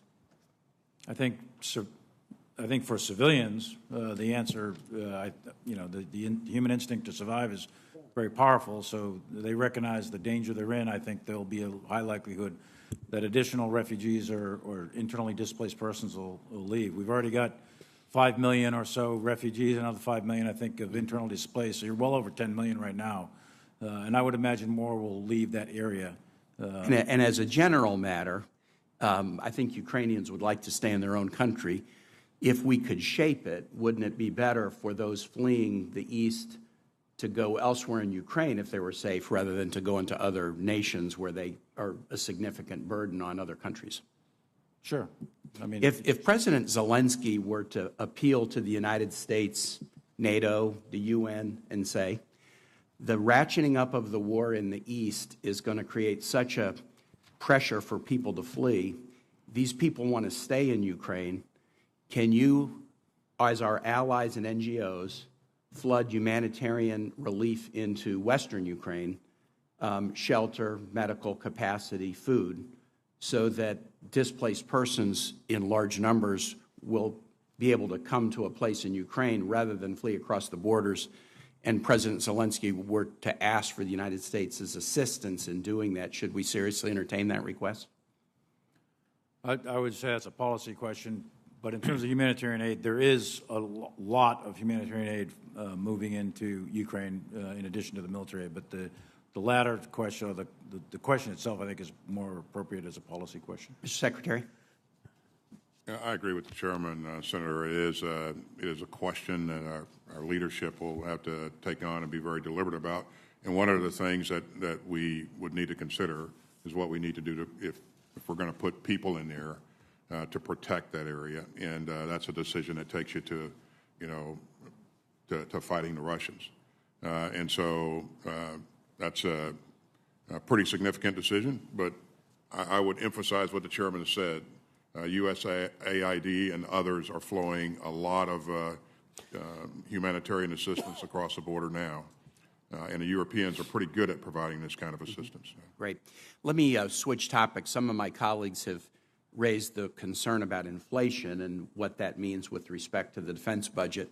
There's other economic trends other than inflation. Historic job growth right now, historic growth in the GDP, historic growth in wages and salaries. This morning, new unemployment claims were announced, and it is the lowest number since 1968. In January of 2021, we were seeing 965,000 new unemployment claims a week. It's 166,000 now. Many of us met with Admiral Gilday and Secretary Del Toro this morning. We asked about, hey, that's fantastic. The strong job growth is great, but it also creates workforce challenges, both within the uniformed service, but also in our industrial base. How are you tackling the workforce needs of our defense system today when unemployment rate is dropping so quickly? Well, that certainly does. One of the things that creates headwinds for us going forward in terms of recruiting not only uniformed personnel, but also getting the right kinds of talent that we need to fill our ranks here. We'll continue to devote resources to making sure that we're doing the right things in marketing and advertising and outreach. But these are challenges that we've faced before, and we're just going to have to double down and make sure that we are active in the right areas, and we're committing the right resources to make sure that we get the quality people that we need to be successful. Thank you, Senator Kaine. Senator Ernst, please. Thank you, Mr. Chair and gentlemen. Thank you so much for your continued service to our great country. We are appreciative. And Secretary Austin, there has been a lot of discussion about Ukraine and Russia this morning. And in your opening statement that you did say that U.S. security policy must reflect the will of the American people. And the American people right now are calling on the administration to do more and to be tougher on Russia and bring more capability to bear for Ukraine. The Washington Post just this morning in one of their polls found that 56% of Americans think we haven't been tough enough on Russia. And so whatever the hesitancy to say win for Ukraine, victory for Ukraine, I will say it. I know a number of my colleagues will say it. I feel very firmly about victory for Ukraine and maintaining its sovereign integrity as a nation, their democratic form of governance.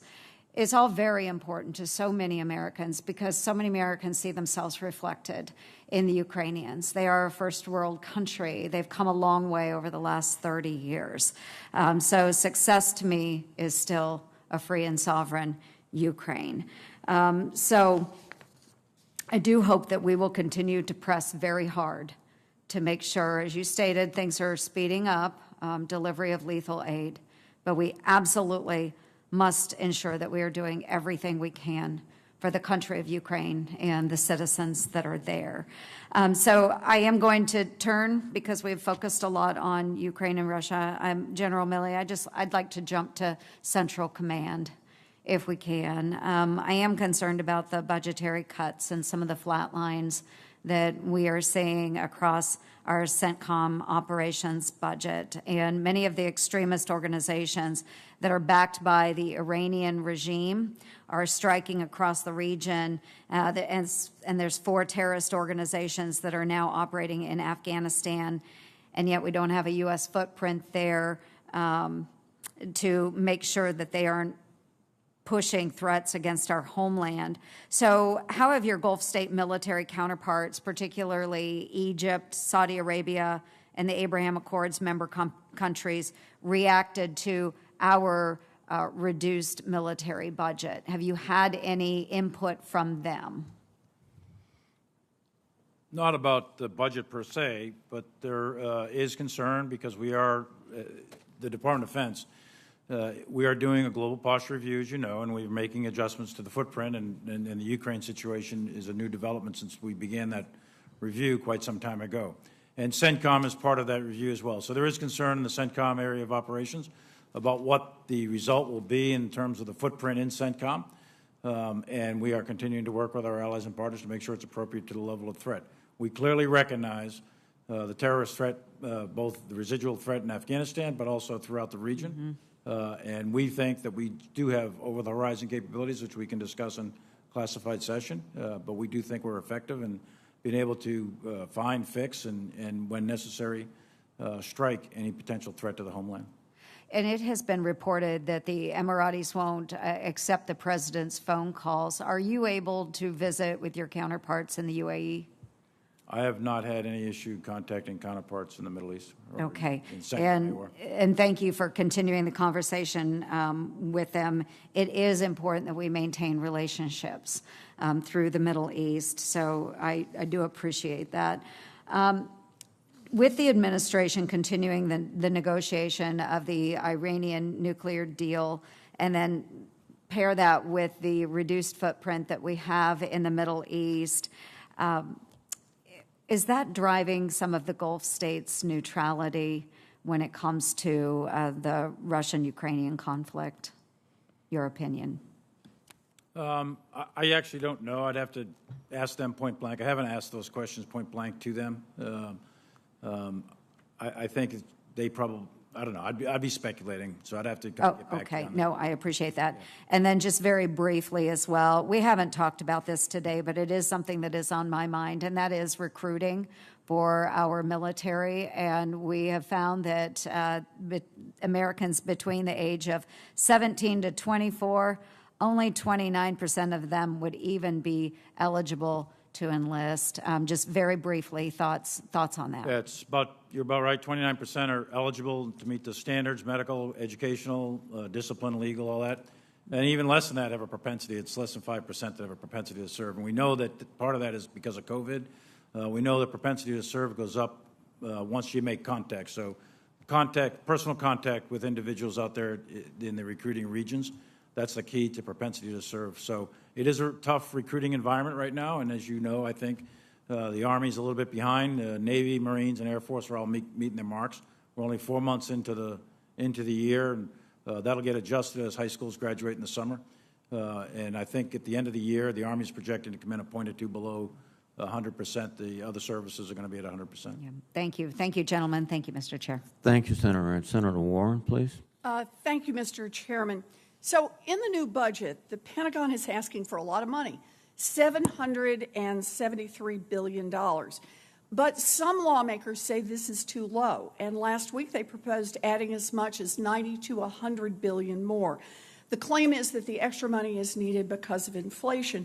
Now, there's no question that inflation is raising costs across the country. But we've also seen big companies taking advantage of inflation to jack up prices and to pad their profit margins. That is a particular problem in industries with lots of consolidation. The defense industry, which had 51 major companies competing for defense contracts 30 years ago, today has 5. That is concentration. Price gouging by defense contractors has been a big problem for a long time. Inspector General reports have found that defense contractors charge DOD $71 for a pin that should have cost less than a nickel, and $80 for a drain pipe segment that should have cost $1.41. And CEOs are already bragging to their investors that profits will be even higher this year. That kind of profiteering wastes taxpayer dollars and it hurts military readiness. Secretary Austin, let me ask you, under our budget, obviously, we have to account for cases where suppliers are increasing prices to cover higher costs elsewhere in the supply chain. We understand that. But these companies are doing very well for themselves. Should taxpayers be expected to subsidize higher profits for contractors that are using inflation as a cover to raise their prices above and beyond what is justified by an increase in expenses? Short answer, Senator, is no. And you have my commitment and the commitment of my entire team that we're going to do everything within our power to make sure that we're managing contracts and monitoring behavior so that we enable the people of the United States of America to get best value for its investments. Good. I very much appreciate that, Secretary Austin. You know, one of the things that defense contractors love to do when they're flush with extra cash, courtesy of the taxpayers, is to use it to goose their stock prices. The Pentagon's top contractors spent $15.5 billion on net buybacks last year, sending their stock prices zooming. That is the most of any year on record ever. But it's not just members of Congress who are using inflation as an excuse to ask for more money from the Pentagon. I was actually troubled to hear some Pentagon officials doing the same earlier this week. So, Secretary Austin, let me ask you directly. Are you comfortable with the figure in the President's proposed budget? I am comfortable, and here's why, Senator. You may have heard me say earlier that we went through great pains. We developed the National Defense Strategy, and we knew that our budget would have to match that strategy. And so we went through great pains to make sure that that was the case. This is a robust budget, and I think it allows us to get the capabilities that we need to support our operational concepts. Okay, and you are good on this number without adding another $90 or $100 billion to it? We certainly want to have the buying power to get the things that we need, but yeah, this budget gives us what we need to get the operational capabilities. Okay, look, I think that $773 billion for the Pentagon is already way too high. But the notion that we need to increase the total by another $100 billion or $400 billion every year just invites defense contractors to pick taxpayers' pockets. The American people are willing to pay to defend this country, but they're not going to sit still for being gouged by hugely profitable defense companies. And I appreciate your help on this, Secretary Austin. I am almost out of time, but Mr. McCord, I want to remind you that you owe this committee a backlog of several years of reports on the European Deterrence Initiative. Do I have your word we're going to get that done soon? Yes, Senator, we'll get those reports. All right. Thank you very much. Thank you, Senator Warren. Senator Sullivan, please. Thank you, Mr. Chairman, and gentlemen, thank you for your hard work. I know you've been burning the midnight oil. This committee certainly appreciates it. I want to agree with Senator Fisher on the NDS and getting that out. I actually read the classified version. I think there's not much in it that's classified, actually. I think you could get that out publicly pretty soon, you know, maybe remove a certain element to it, but I think that would be important. I was struck by pretty much everybody here, the chairman, all of you gentlemen, talking about how dire the global security challenges are, great power conflict increasing, more likely. General Milley, you said the greatest threat to global peace and security in your lifetime right now. So clearly, national security threats have increased since the last time you were here a year ago. Isn't that correct, Mr. Secretary, General Milley? Well, certainly, we've been focused on our pacing challenge of China. Yeah. Russia is an acute threat. Right. And right. But I mean, I don't want to be rude, but just since you testified last year, you compare your testimony today, both of yours, with last year's, the security threat has been significantly heightened. That's what you've just both said, correct? Tensions are certainly heightened. That's right. General Milley? You already said it, so. That's correct. So here's the thing on that. I am actually stunned that the President put forward another budget that actually calls for real defense cuts. 4% increase with 8% inflation is a 4% real inflation adjusted budget. I think it's irresponsible. I think it's dangerous when you look at shrinking the Navy, shrinking the Air Force.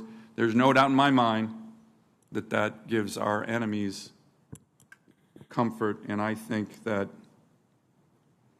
this budget doesn't align with your statements about the severity of the national security challenges we face right now. And what's likely to happen, and it's sad, is that once again we're going to have to push the President to increase the budget in a bipartisan way, the way we did it last year. It's sad. The Commander-in-Chief can't reject some of his far-left members and say we need a robust budget. We put forward a budget that cuts defense spending, so I'm going to have problems with that. General Milley, I want to compliment you on your speech. I think it was in 2016. You gave a really prophetic, in my view, speech on Putin and the threat he brings forward. And you were actually criticized for that speech, I remember. But I think if you reread the speech, you were right on with what was happening. But you're seeing here, I think there's a source of bipartisan frustration to what's happening. I know you've been working it hard on Ukraine, but I think when the intel committees were briefing us prior to the invasion, they got it right, and so did all of you, what was going to happen. Then there was this notion that, and we were all briefed on it, that they were going to lose Ukrainians within 7 to 10 days. That was a uniform briefing. They're going to get crushed. Okay, they got that wrong. A lot of people got that wrong. I think the shift that we need to do now is to Senator Blumenthal, Senator Cotton, Senator Ernst, to strategically think about victory. And again, General Milley, I know you're working this hard, but when you talk about key objectives, number one, don't engage Russia with a conflict, keep NATO cohesion, support the Ukrainian people as the key objectives. Doesn't it make sense to have as our number one objective imposing a strategic defeat on Putin that we have the opportunity to do right now, in line with what you said? And I think that's the source of frustration for a lot of senators. We're not hearing that language. Yeah, I think, well, I've heard that language many times, actually. Well, I mean, you just listed 3 objectives. I did. Those were to be honest, they were all defensive sounding. Here's what Yeah. we won't do. Here's what we won't do. Right. Here's what we will do. But what about, But at we're the at a big moment. This is bigger than Ukraine. What about getting, if I may. Yes, sir, go At ahead. the national level, the President has said to us writ large, the national security team, to impose severe costs and do not let Putin win. To ensure that Ukraine... I would respectfully recommend you put that as your number one objective. You didn't even mention that in your 3 objectives. Well, right, but those severe costs are being done by other elements, not the U.S. uniformed military. That's why the U.S. uniformed military has a different task here, which is to assure and deter our NATO allies to prevent war expanding and escalating, to ensure that Ukraine gets the means that are necessary in order to defend itself so it can remain free and sovereign, and then also to continue to maintain the cohesion of NATO.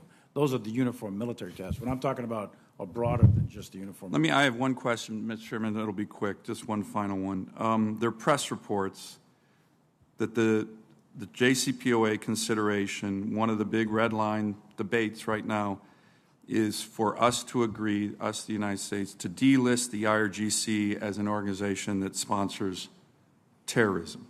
The Iranians want it. You gentlemen, unfortunately, have led troops, some of our finest, over 2,000 wounded and killed by the Quds Force, IRGC, with the weapons they supplied to Iraqi Shia militias. I'm sure hundreds under your command were killed or wounded. The IRGC has recently been responsible for missile attacks in coordination with the Houthis against UAE civilians, our long-standing ally in the region, UAE. Is there any universe in which the two of you could say you support the delisting of this terrorist organization with blood of American soldiers on its hands recently and delist them as the state sponsor of terrorism because Iran wants it? We should tell Iran to go pound sand. There's no way in hell that they shouldn't be delisted. What do you two, in your personal opinion, given how much experience you have with Iran in the Middle East, believe on that question? Senator, respectfully, I won't comment on negotiations that are ongoing and speculate on what my advice to the President is going to be. So I'll... In your personal opinion, we've asked you before that you can give us that, even though it might conflict with the administration's view. That's what you committed to do with this committee. So I'd ask you again, both of you, in your personal opinion. And my answer remains unchanged, Senator. Thank General Milley, you've been asked in your personal opinion.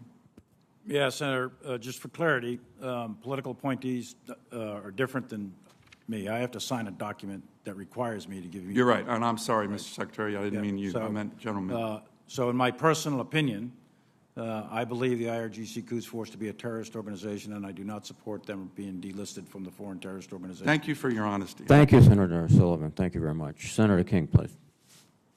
Thank you.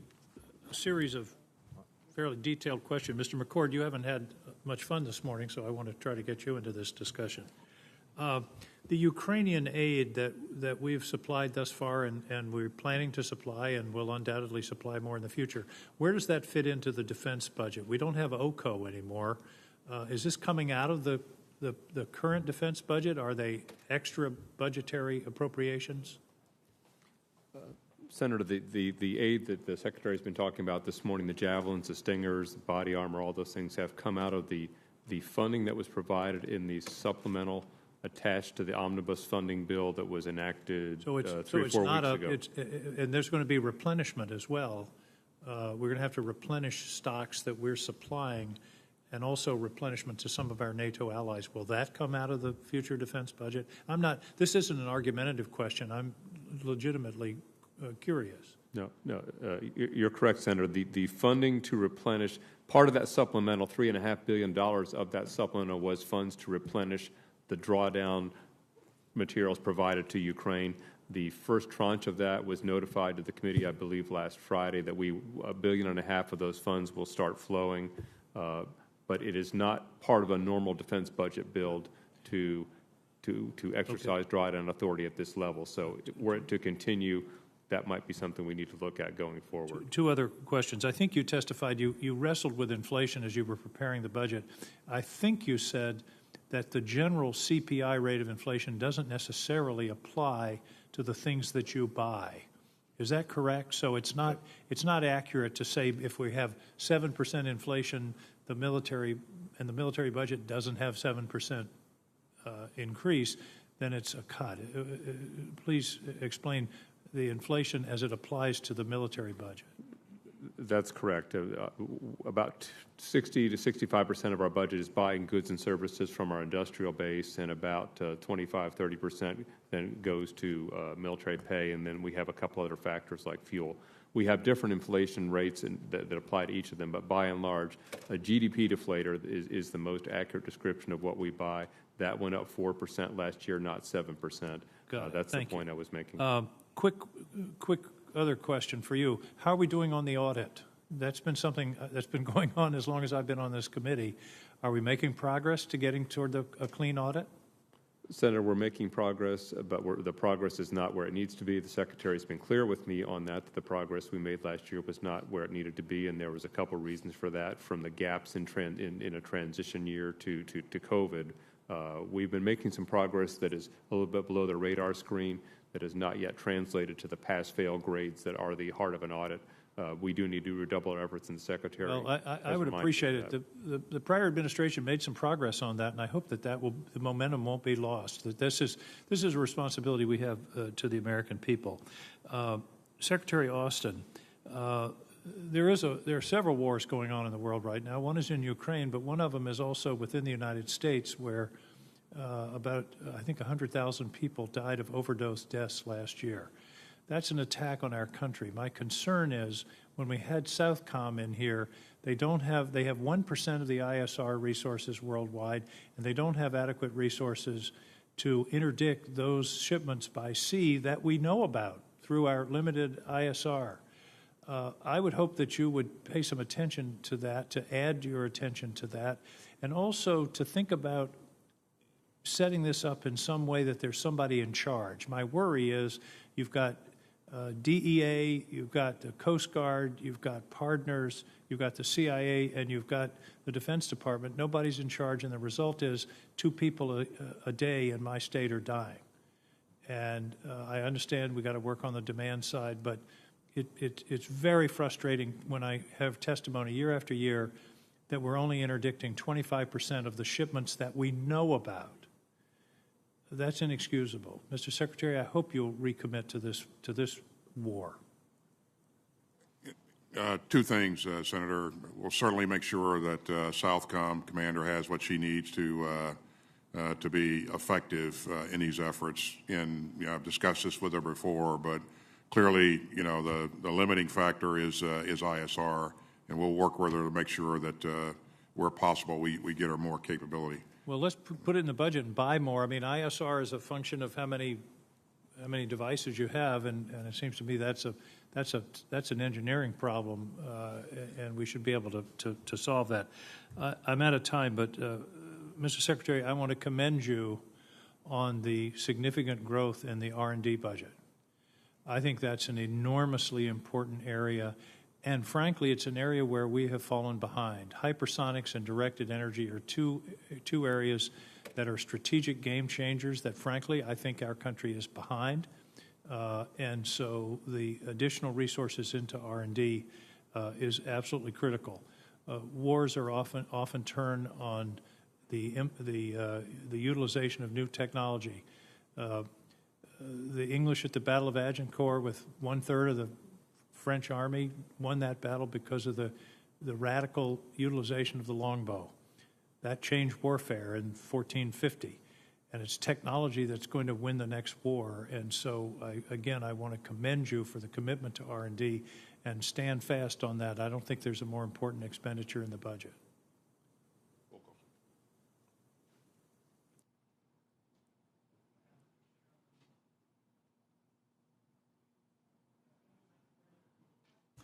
Senator Kramer.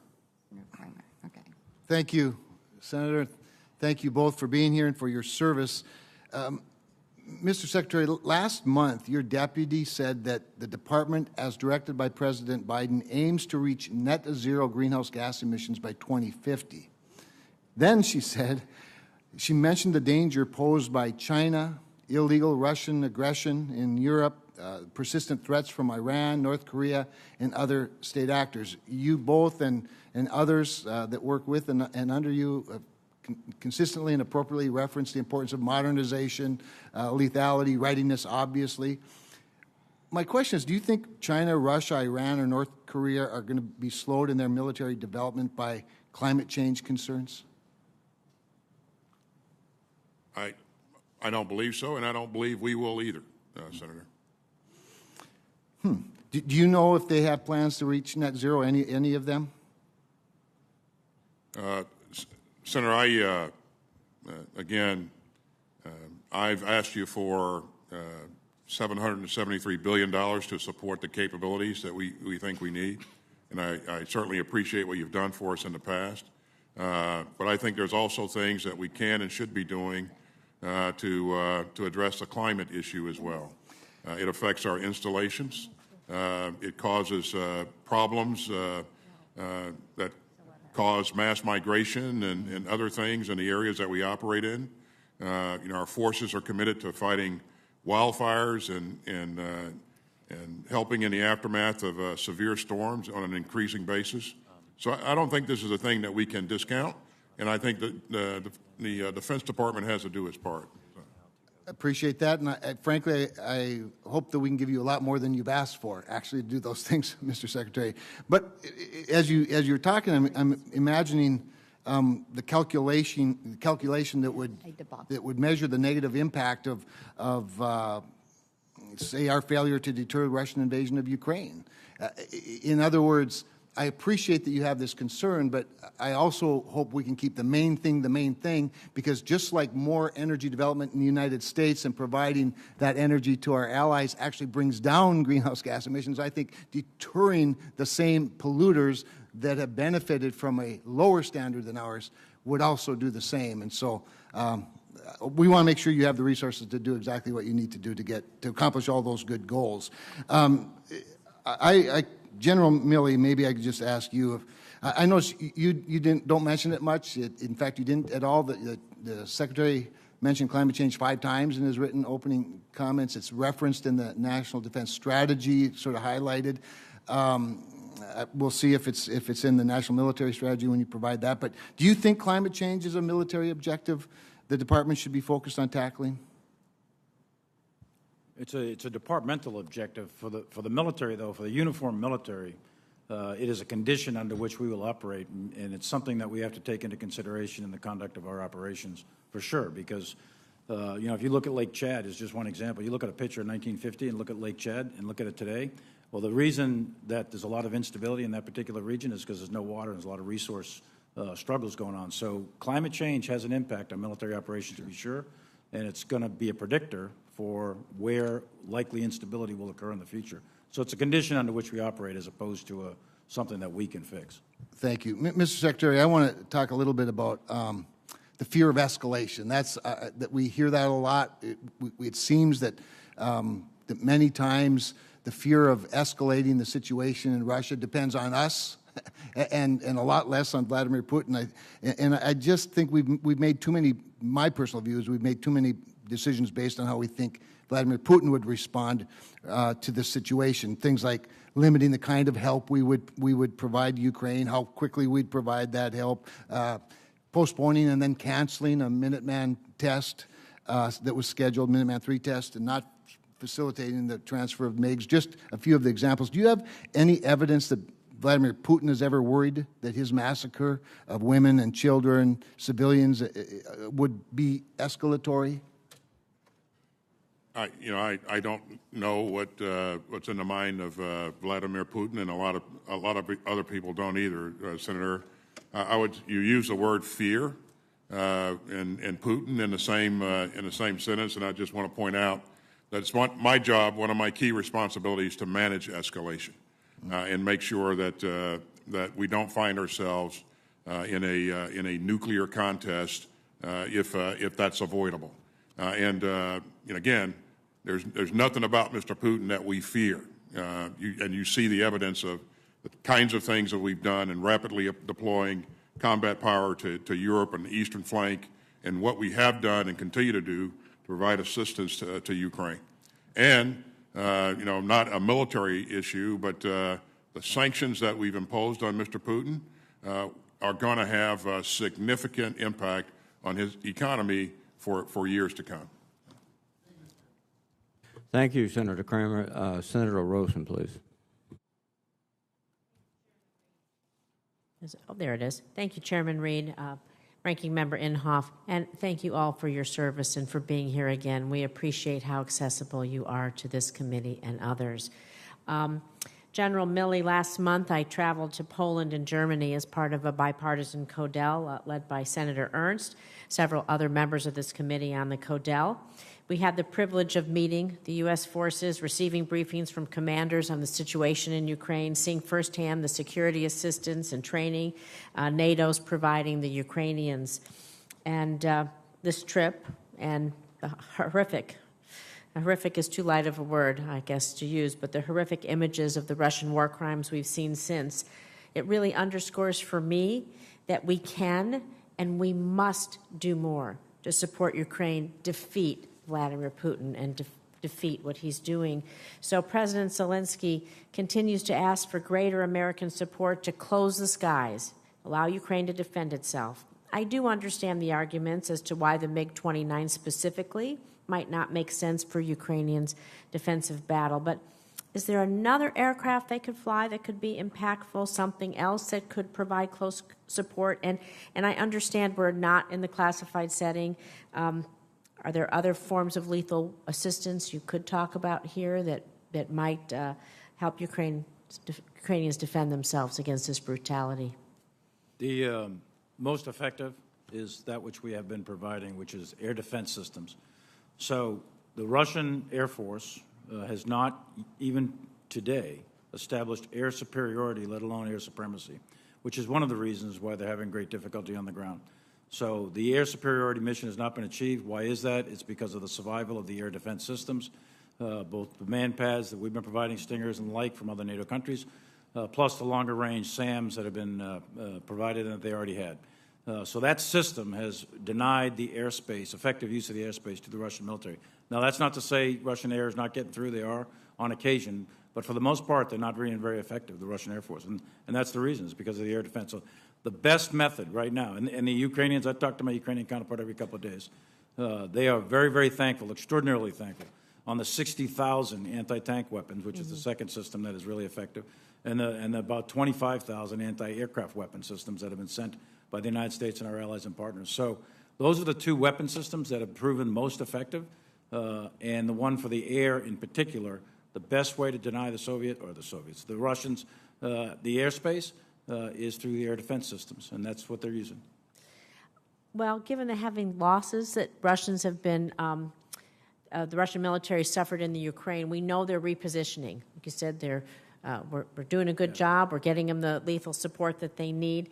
How do you assess their ability as they're repositioning and trying to resupply, I would guess, their forces? And Russian ability? Their Russian ability and their attack on eastern Ukraine as they begin to reposition themselves more down towards the Donbass. The Russians have been struggling with their logistical resupply.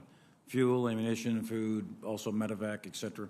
They've been having a very, very difficult time. Part of that is because the lines of communications that they have, the ground lines of communications, are at risk to dismounted and mounted Ukrainian forces that are conducting ambushes along those lines of communication. So they've really had a difficult time with logistics. Well, and so on the other side of that, we know if they're repositioning, the Ukrainian military and ground forces there have to reposition as well. So looking ahead, do you think the Ukrainians have the right equipment and logistics in place to defend against this repositioning that Russia seems to be doing? They are asking for, and they could probably use additional armor and artillery.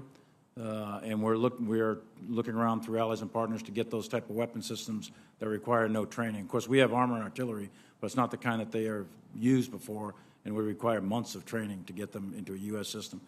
So we are looking around, along with other countries in NATO, to help them out in terms of building them up for armor and artillery. The fight down in the southeast, the terrain is different than it is in the north. It is much more open and lends itself to armor mechanized offensive operations on both sides. So those are the systems that they're looking for, and that's what people are trying to help them out with. Thank you. I'm going to submit my next questions for the record, but they're really important. They're for Secretary Austin and Undersecretary McCord. It's about housing for our junior enlisted troops. They're not able to receive their base allowance for housing. They're transitioning. The cost of housing is expensive. They're not getting reimbursed in the way they should be. We also have issues for those on Creech that have to travel a far way to go to Las Vegas and go to work. And so I'm going to submit those for the record. I see my time is up, and look forward to speaking with you about that. Thank you, Senator Rosen. Senator Tuberville, please. Thank you very much. Thanks for being here today, Secretary. General Milley, good to see you last week. I thought that was a great change of command down in CENTCOM. Secretary Austin, as we all know, in the near future, we're going to get the IG report on Space Command, hopefully move into Huntsville and Redstone Arsenal. We've got a lot of great comments from you and Acting Secretary of the Air Force, Secretary of Air Force Frank Kendall, and, of course, General James Dickinson. All positive comments. IG report will come out in the future. Any thoughts about the future? Oh, thanks, Senator. As you know, I will never comment on a subject that's under IG scrutiny. So when that report comes out, we'll make sure that we analyze it as quickly as possible and take on the recommendations. Thank you. General Milley, last year's NDAA 2022, we got a jump start on the Aegis system in Guam. Hopefully we can continue that next few years. It's going to take a while to get that done, a land-based, which I think all of us agree we need. Now, we have an Iron Dome there. That's kind of, to me, that would, after visiting Guam a few months ago, that'd be kind of like swatting flies, What do you think in the near future we could do with that Iron Dome? Well, the Iron Dome is a very effective system, but let me just take a step back for the ballistic missile defense in the Pacific region. Senator Hirono had asked about that earlier. It's a layered system that starts literally over in Japan and comes through the entire Pacific and includes radars and various missile systems that are arrayed throughout, to include Guam, Hawaii, Alaska, et cetera. Specifically to the Iron Dome, it's a great system, and it's a very accurate system, and it's got a very good track record, and there's all kinds of utility for it in a wide variety of environments. So I'm a big fan of the Iron Dome. Thank you. General Austin, or Secretary Austin, is extremely concerned about the situation in the southwest border. According to the latest data, Border Patrol has encountered more than 150,000 illegal immigrants a month for at least the past 12 months, and it's estimated at least 500 illegal immigrants have evaded the border just recently. I'm especially concerned about the trafficking of drugs, fentanyl, and the new drug most people hadn't heard of called ISO, which is 20 times more lethal than fentanyl coming across the border. The New York Post reported yesterday that you approved DHS requests for additional DOD at the border. Is that accurate? DHS did submit a request for our support, and as we have done in the past, I approve the request. Again, DHS is a lead federal agency in this endeavor. We provide enabling support to DHS when and where we can and where legally possible. Yeah, it's obviously we need help, especially if we do away with Title 42, which looks like it's coming. Have you done any assessment of, or has Secretary give you any assessment about how many we would need down there if we did do something in your purview? Secretary Mayorkas, obviously, Senator, will work up his requirements and his assessments and provide those to the President. And, you know, he certainly has not provided that assessment to me. Has he talked to you about it, you know, maybe in the future? Not about future requirements. He's only talked to me about current requirements. Yeah. Okay. I want to pick up where Senator Ernst was at the end of her questioning. I mean, anybody can answer this, but you know, we're going to spend all this money on all this great equipment, and we're all good with that. But it takes people. It takes people to do that, and y'all know that.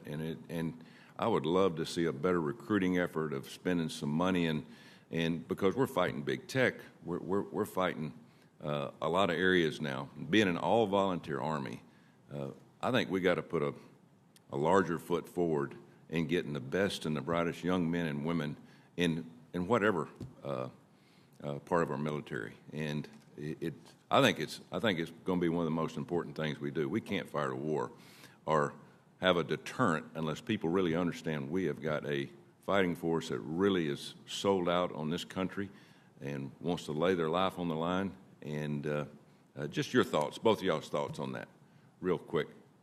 I absolutely agree with you, sir. We need to continue to invest in the quality of our force. That's exactly what you've heard come from our Army leadership, the Secretary and the Chief, and it's what you'll hear coming from all of our secretaries. It's what we need, what's made us dominant and the best force in the world, and what we'll need to going forward to continue to be the best force in the world. And I just want to assure you and everyone that's listening that we have tremendous standards and we have tremendous people in uniform today. As we go forward, we have to take into account the future operating environment, changing the character of war. So our recruiting does need to be adjusted. We need to up our game, and we're going to have to look at, in some cases, look at different recruiting bases in order to get people for cyber and space and some of the other high-tech things, because we're moving in to literally a different era in warfare, and we are going to have to adjust our recruiting to match that future. Thank you. Thank you for your service. Thank you, Mr. Chair. Thank you, Senator Tuggle. Senator Kelly, please. Thank you, Mr. Chairman, and thank you to all of you for being here today. Secretary Austin, I want to discuss Pfas contamination near military facilities. This is a big challenge in Arizona. Both the Phoenix and Tucson areas have growing Pfas plumes in the groundwater aquifers. And as we face worsening drought conditions along the Colorado River, groundwater will become a more important source of drinking water for our communities, including on military installations. The Department of Defense has remedial investigations into PFAS contamination in aquifers near both Luke Air Force Base and Davis-Monthan Air Force Base. While I understand that these investigations can take time and rely on scarce resources, affected communities, they can't move forward on permanent solutions with DOD until these investigations have concluded.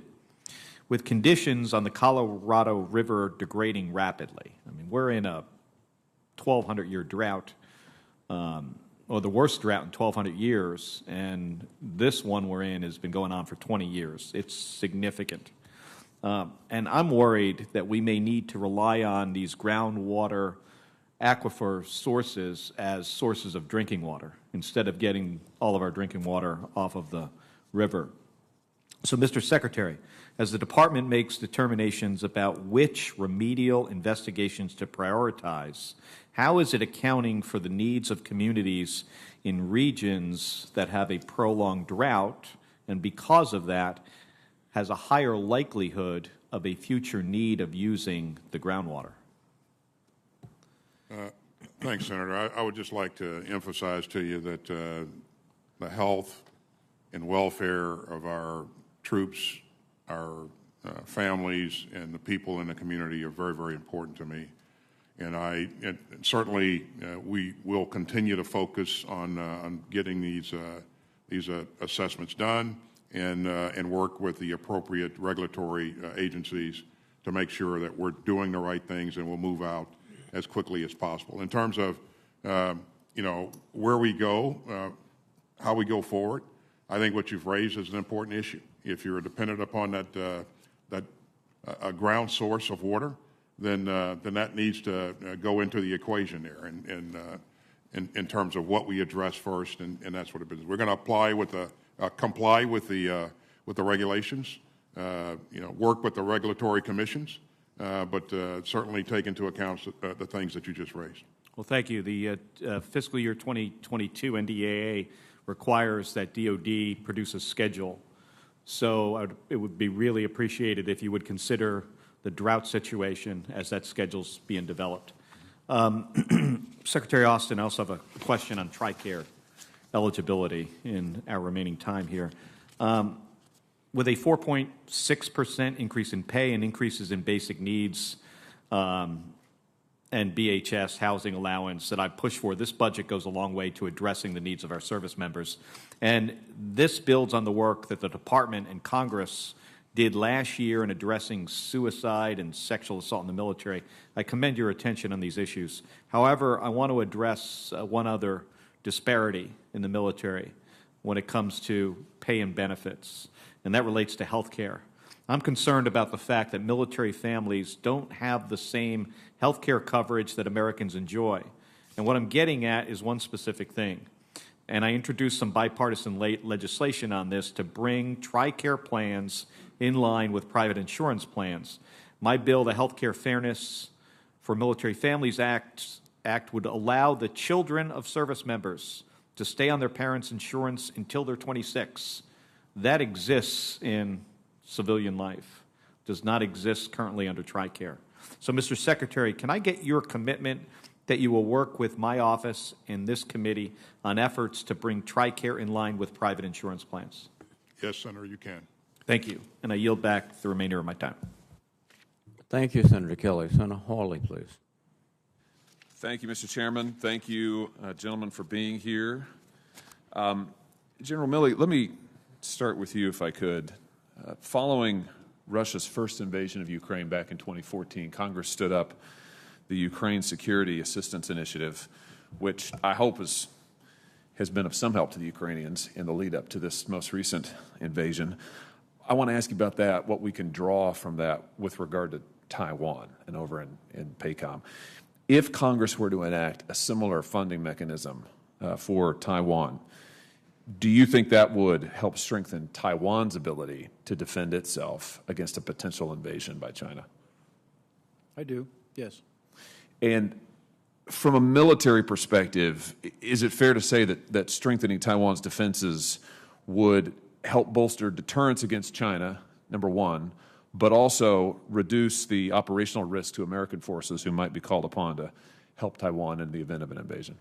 Absolutely, yes.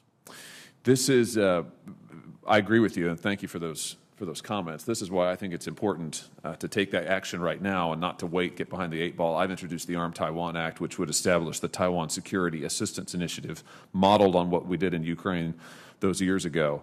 And I hope the committee will take it up. I think it's an important initiative. Mr. Secretary, if I could switch to you, Secretary Austin.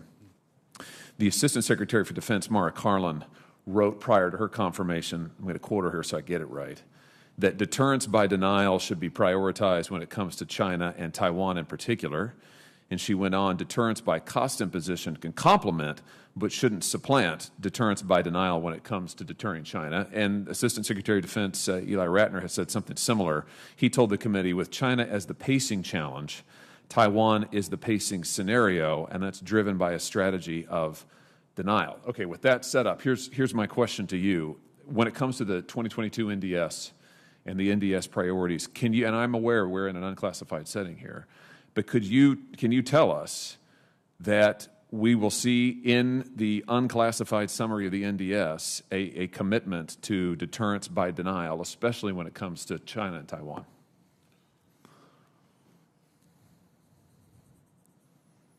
Our defense strategy accounts for the things that you just highlighted, Senator, which is why both of my assistant secretaries have highlighted that. But yeah, that's in the strategy, and we'll make sure that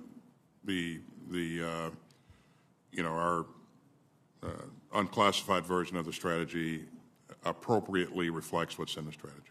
Good. So just to make sure I understand, when you say it's in the strategy, you mean It's accounted for in the strategy. Deterring by denial, deterrence by denial when it comes to China and Taiwan is in the strategy. Have I got that right? That's right. And then I can entertain your other questions in the classified setting. Great. But just fair enough. But just to close the loop on this, you said we would see that reflected in the unclassified summary when that's made available. What I said was you'll see the unclassified summary reflect what's in the classified summary. Okay. We need to be mindful of what's transportable, what we can move to the unclassified session. Okay. Good. Just staying on this theme here. Assistant Secretary Ratner has also testified that Taiwan is the pacing scenario. I think you've testified to that effect, Mr. Secretary. I know that General Milley has. I said that China was a pacing challenge. Okay, great. I think General Milley has said that the Taiwan scenario, the fait accompli scenario, is the pacing scenario. If I'm wrong about that, General, I don't want to put words in your mouth. You correct me. I know that Dr. Ratner has, so let's stick on that. I've said it before. Go ahead, General. No, I've said that before, and that's the scenario. That's one of the scenarios that we use for force development and so on and so forth. But thank you. It is clearly the most important. Thank you. So here is my question then to you, Mr. Secretary. Will we see that the Taiwan scenario, the danger of a fait accompli? Will we see that in the unclassified summary of the 2022 NDS? Again, I'll just say that the unclassified summary will reflect what's in the National Defense Strategy. In terms of specific wording, I won't commit to a specific wording at this point. So.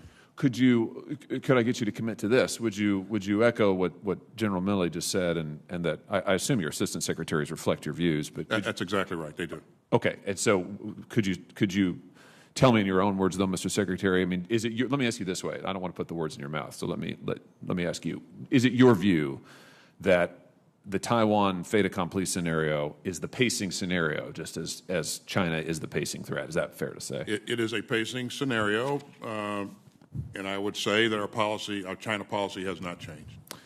My time has expired. I'll have a few more follow-up questions, and hopefully also in the classified setting. Thank you, Mr. Chairman. Thank you, Senator Hawley. Senator Peters, please.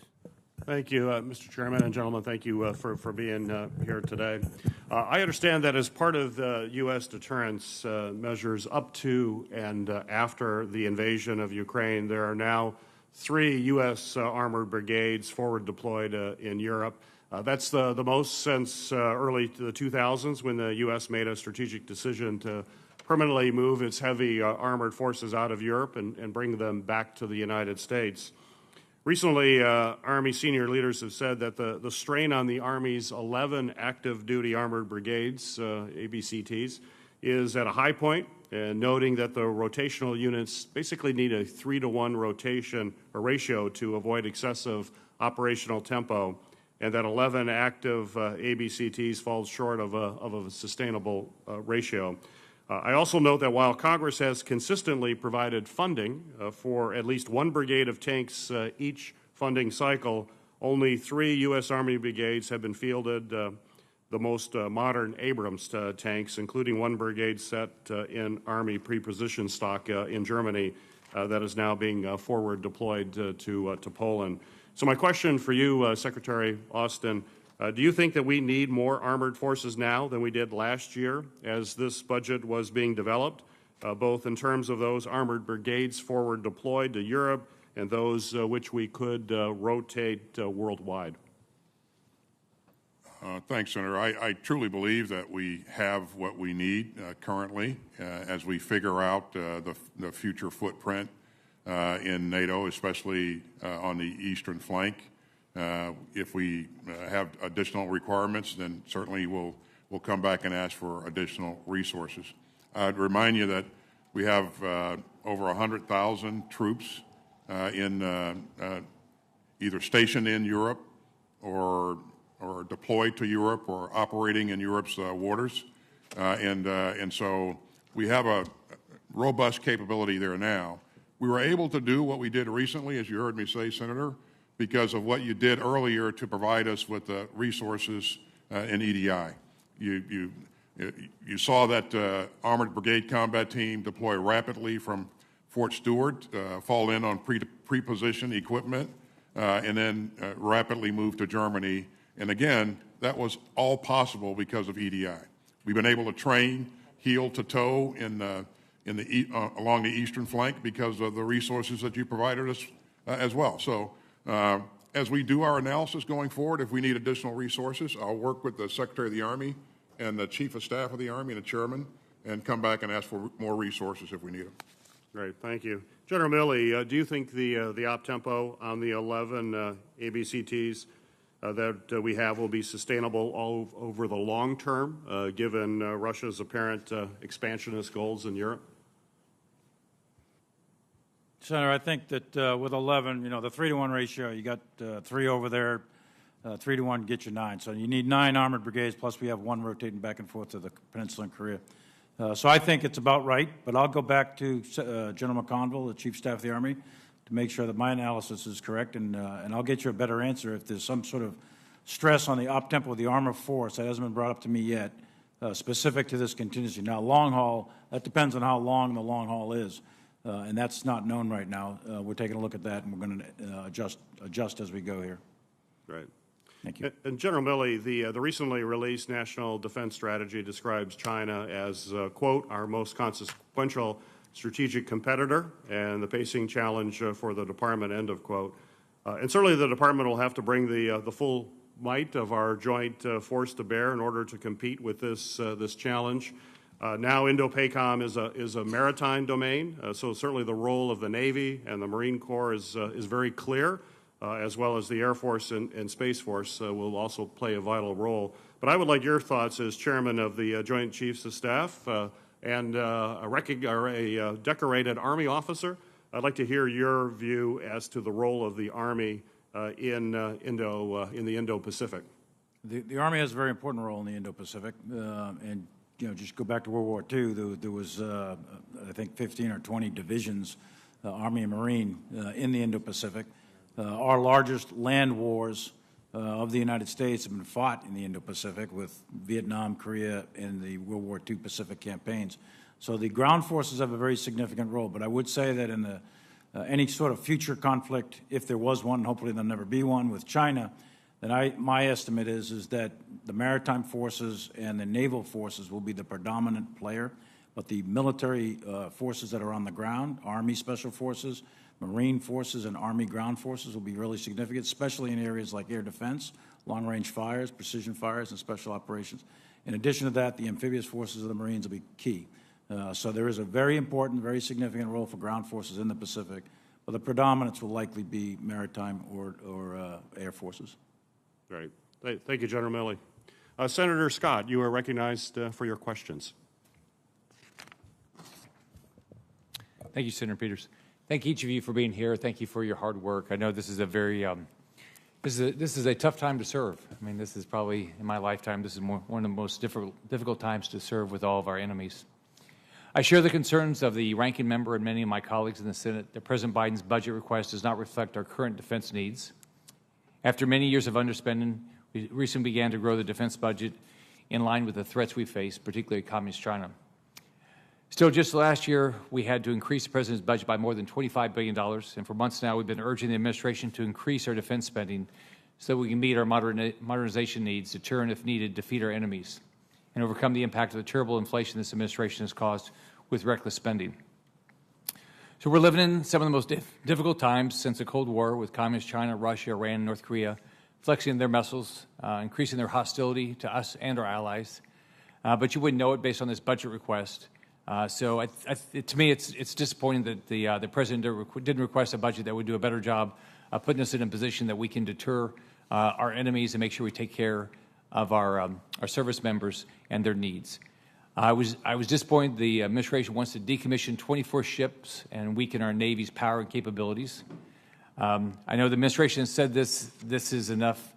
General Milley, I think you've previously stated that if you combine Communist China and Russia, that they spend more than the U.S. does now. Beijing just announced a 7.1% increase for 2022.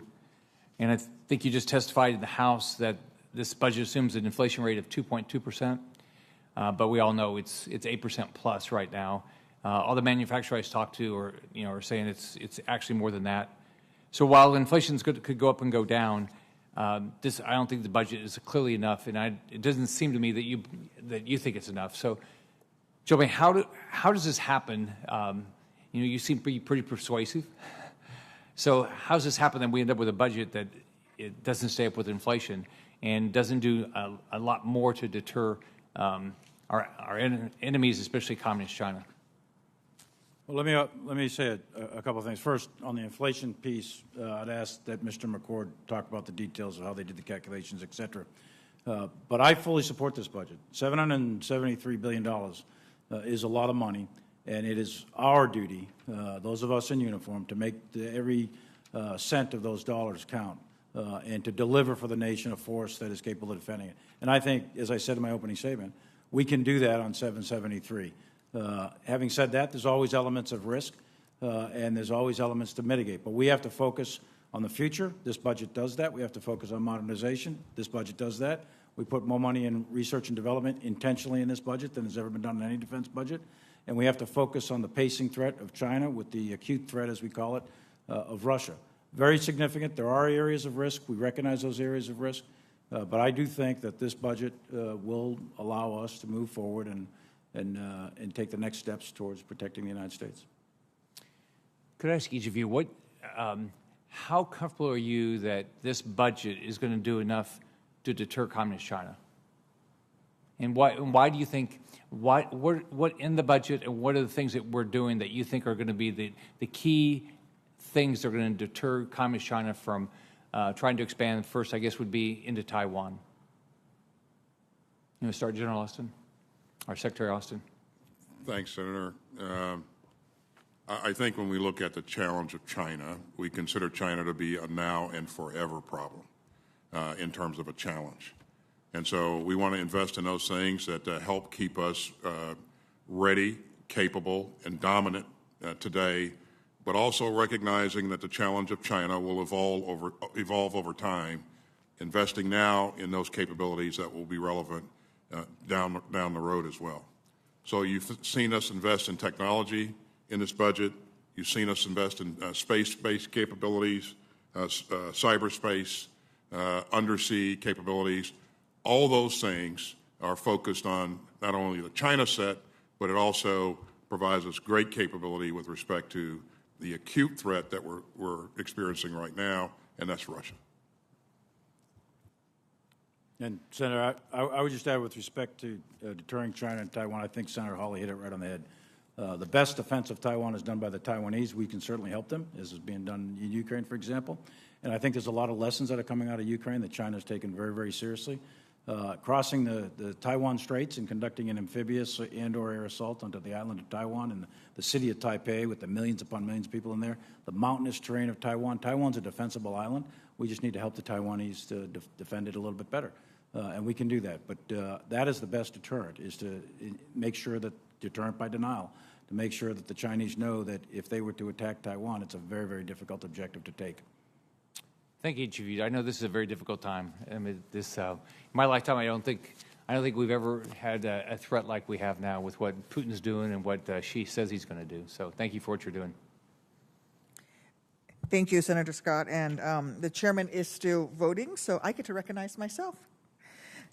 Serving is truly a selfless act, and I want to thank each of our witnesses for your service and commitment to our national security. That service comes with honor and strength, as well as pride and humility. These attributes make our military the most capable, most combat credible force in the world. You already know this. But to ensure that this continues long into the future, we must take care of the military's most important assets, our people. Each of you have spoken to this. As leaders, we must remove barriers our military members face in supporting their families as well. This is an important readiness issue. Knowing that their family is safe and healthy relieves a burden on service members so that they can better focus on the mission and, if necessary, fight for the safety of others. That is why I hope the department will work with me to finally solve a critical issue facing our men and women in uniform, along with their families, and that is food insecurity. Advocacy groups that serve military families report an increased demand for support during the pandemic. And Secretary Austin, I appreciate your leadership in issuing initial guidance to the DoD late last year to begin addressing military hunger challenges. However, despite your leadership, there appears to be a hesitation to fully engage on this pressing readiness issue department-wide.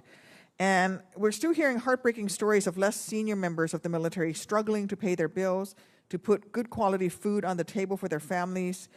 They're still met, these stories are still met in some quarters with skepticism and denial that the problem even exists. I think that's why it's vital the DoD fulfills its statutory mandate under the fiscal year 2020 NDAA and provide Congress with a comprehensive report examining food insecurity challenges experienced by service members and military families. Secretary Austin, will you commit to me that you'll deliver the DoD study on food insecurity in the military by the end of this month? And if you can't do it by the end of this month, when can you deliver it? We'll deliver it as quickly as we possibly can. And Senator, let me thank you for your leadership in this area. I've really set out to tackle the issue of economic insecurity across the board. That's why you see the pay raise, the elevation of BAH, and some other things. But certainly, I appreciate the support that you're giving us, and I know you'll continue to give us. But we'll move out and get you the report as quickly as possible. So. Thank you. I have no question of the commitment of each of the witnesses here today to making sure that we address this issue. That's not been the problem. The issue that I have is that there's still resistance across the department. Secretary Austin, in fact, when you first addressed this issue last November, you tasked the Undersecretary of Defense for Personnel and Readiness to deliver a strategy and implementation roadmap to strengthen food security within the force. Would you commit to sharing that strategy and implementation roadmap with Congress once it's developed to help us better understand how DoD is addressing military hunger? I will, Senator. Thank you. Thank you. And last year, I led the bipartisan effort to authorize a new basic needs allowance under FY 2022 NDAA. And I'm encouraged that the services are planning to provide this new assistance in their annual budgets. However, questions still remain on how the department will roll out this new allowance. For example, Secretary Austin, the final text includes a compromise that allows you to not count. So you have the discretion to not count BAH as income when determining who is eligible to receive the basic needs allowance. And additionally, families are going to need to opt into this. So they must understand how to opt into the food allowance, which over the years we've learned is often much easier said than done when it comes to program participation. For anything you have to opt in for. Secretary Austin, what is the status of developing and implementing the basic needs allowance? And can you share actions that the department intends to take to ensure that all service members are made aware of this new support and encouraged to apply if eligible? Yeah, as you may know, we're still working our way through this, but I will tell you, Senator, that I am predisposed to making sure that we provide as many benefits to our troops and our family members as possible. And so, as we work our way through this, we're going to make sure that it's streamlined so that it's easy for people to understand what they need to do to qualify. And we're going to, again, I am predisposed to making sure that they get as much as they possibly can. Thank you. Will you commit to using your discretion to not count BAH as income to the maximum extent possible? I will do everything I can that's legally possible and feasible to give our troops greater capability or greater resources. Thank you, General. And with that, Thank you, Senator Duckworth. Back to Senator the chair. Blackburn, please. Thank you, Mr. Chairman. Secretary Austin, why don't we make our intelligence reports public? We share as much as we can from our intel reports, but as you know, we have to be careful about protecting sources and methods, right, so that we don't lose capability. And would you agree that giving our adversaries access to our intel reports is a poor decision? Exactly. I think that's something that we absolutely work to avoid. Okay, and so then why did senior Biden officials hold nearly half a dozen meetings with top Chinese officials to give them information on Russian troop movements? I don't know I don't have insights on any occurrences like that. So. Okay, it seems the Chinese called up their comrades in Russia and sent Moscow the intel that Biden staffers provided them. And it appears that U.S. officials knew Beijing gave the intel to Moscow. So I would imagine you do not support giving Russia our intelligence. I am unfamiliar with the issue that you raised, but you are right. I do not support giving our adversaries. All right, General Milley, under what circumstances, if any, have you advised intelligence sharing with Beijing? Zero. Never. Thank you. Given what we know now about how that subsequently shared information, this intelligence went to Moscow, what would you advise for similar scenarios going forward? I don't think you should give intelligence to your adversary, period. Thank you. What senior leader is ultimately responsible for this decision of intel sharing? Is it you? Is it Secretary Austin? Is it Jake Sullivan? Is it the president? Who is it? I'll let my opinion is, I'll give you a couple answers to that. One is the Director of National Intelligence is responsible for all the intelligence agencies in the National Intelligence. DNI, Averill Haines. So that's the person who's technically responsible, but obviously the president is responsible for everything that the government does, the executive branch does. And then each of us are responsible within our areas of responsibility. Okay. So under what authorities would we share our intelligence with Beijing? I would ask that you ask these questions of the DNI. However, my knowledge of the system is that the president and/or the director of national intelligence, or perhaps the director of the CIA or something like that, does have authorities, but I don't know what those are specifically, and it's not something I can answer with accuracy. So it's not a practice you approve of, but we do know that it has happened, correct? I don't know that it's happened. I'm not aware of what you're talking about, actually. Okay. We've talked a good bit about Afghanistan today. So did Biden's precipitous withdrawal from Afghanistan, which really fed perceptions of America in retreat, did that play a role in shaping Putin's decision to invade Ukraine? From the intelligence I've read, it's not clear. I think it certainly is possible, but I also know that Putin had aims on Ukraine long before the end of the war in Afghanistan. In fact, in October, we all know that. Yeah. And so he saw his opening, right? Well, the forces were building up. They began to build up their force in September, October. So right. I think in order to do that, they would have had to have the plans and approval long before September, October. They have a habit of moving forward at the end of the Olympics. They did it in 08, they did it in 14. We were watching, and the White House chose not to move forward. I want to ask you, you have both failed, and this comes to each of you, to share with us the budget line items for diversity and inclusion initiatives, and much less any way that you would tie those initiatives to war fighting. But public reporting has given us some insight into what is being spent and how some of that money has been spent. And Secretary Austin, earlier this year, there was a report that said the Department of Defense is studying the issue of allowing gender non-binary people to serve in the military. Is that true?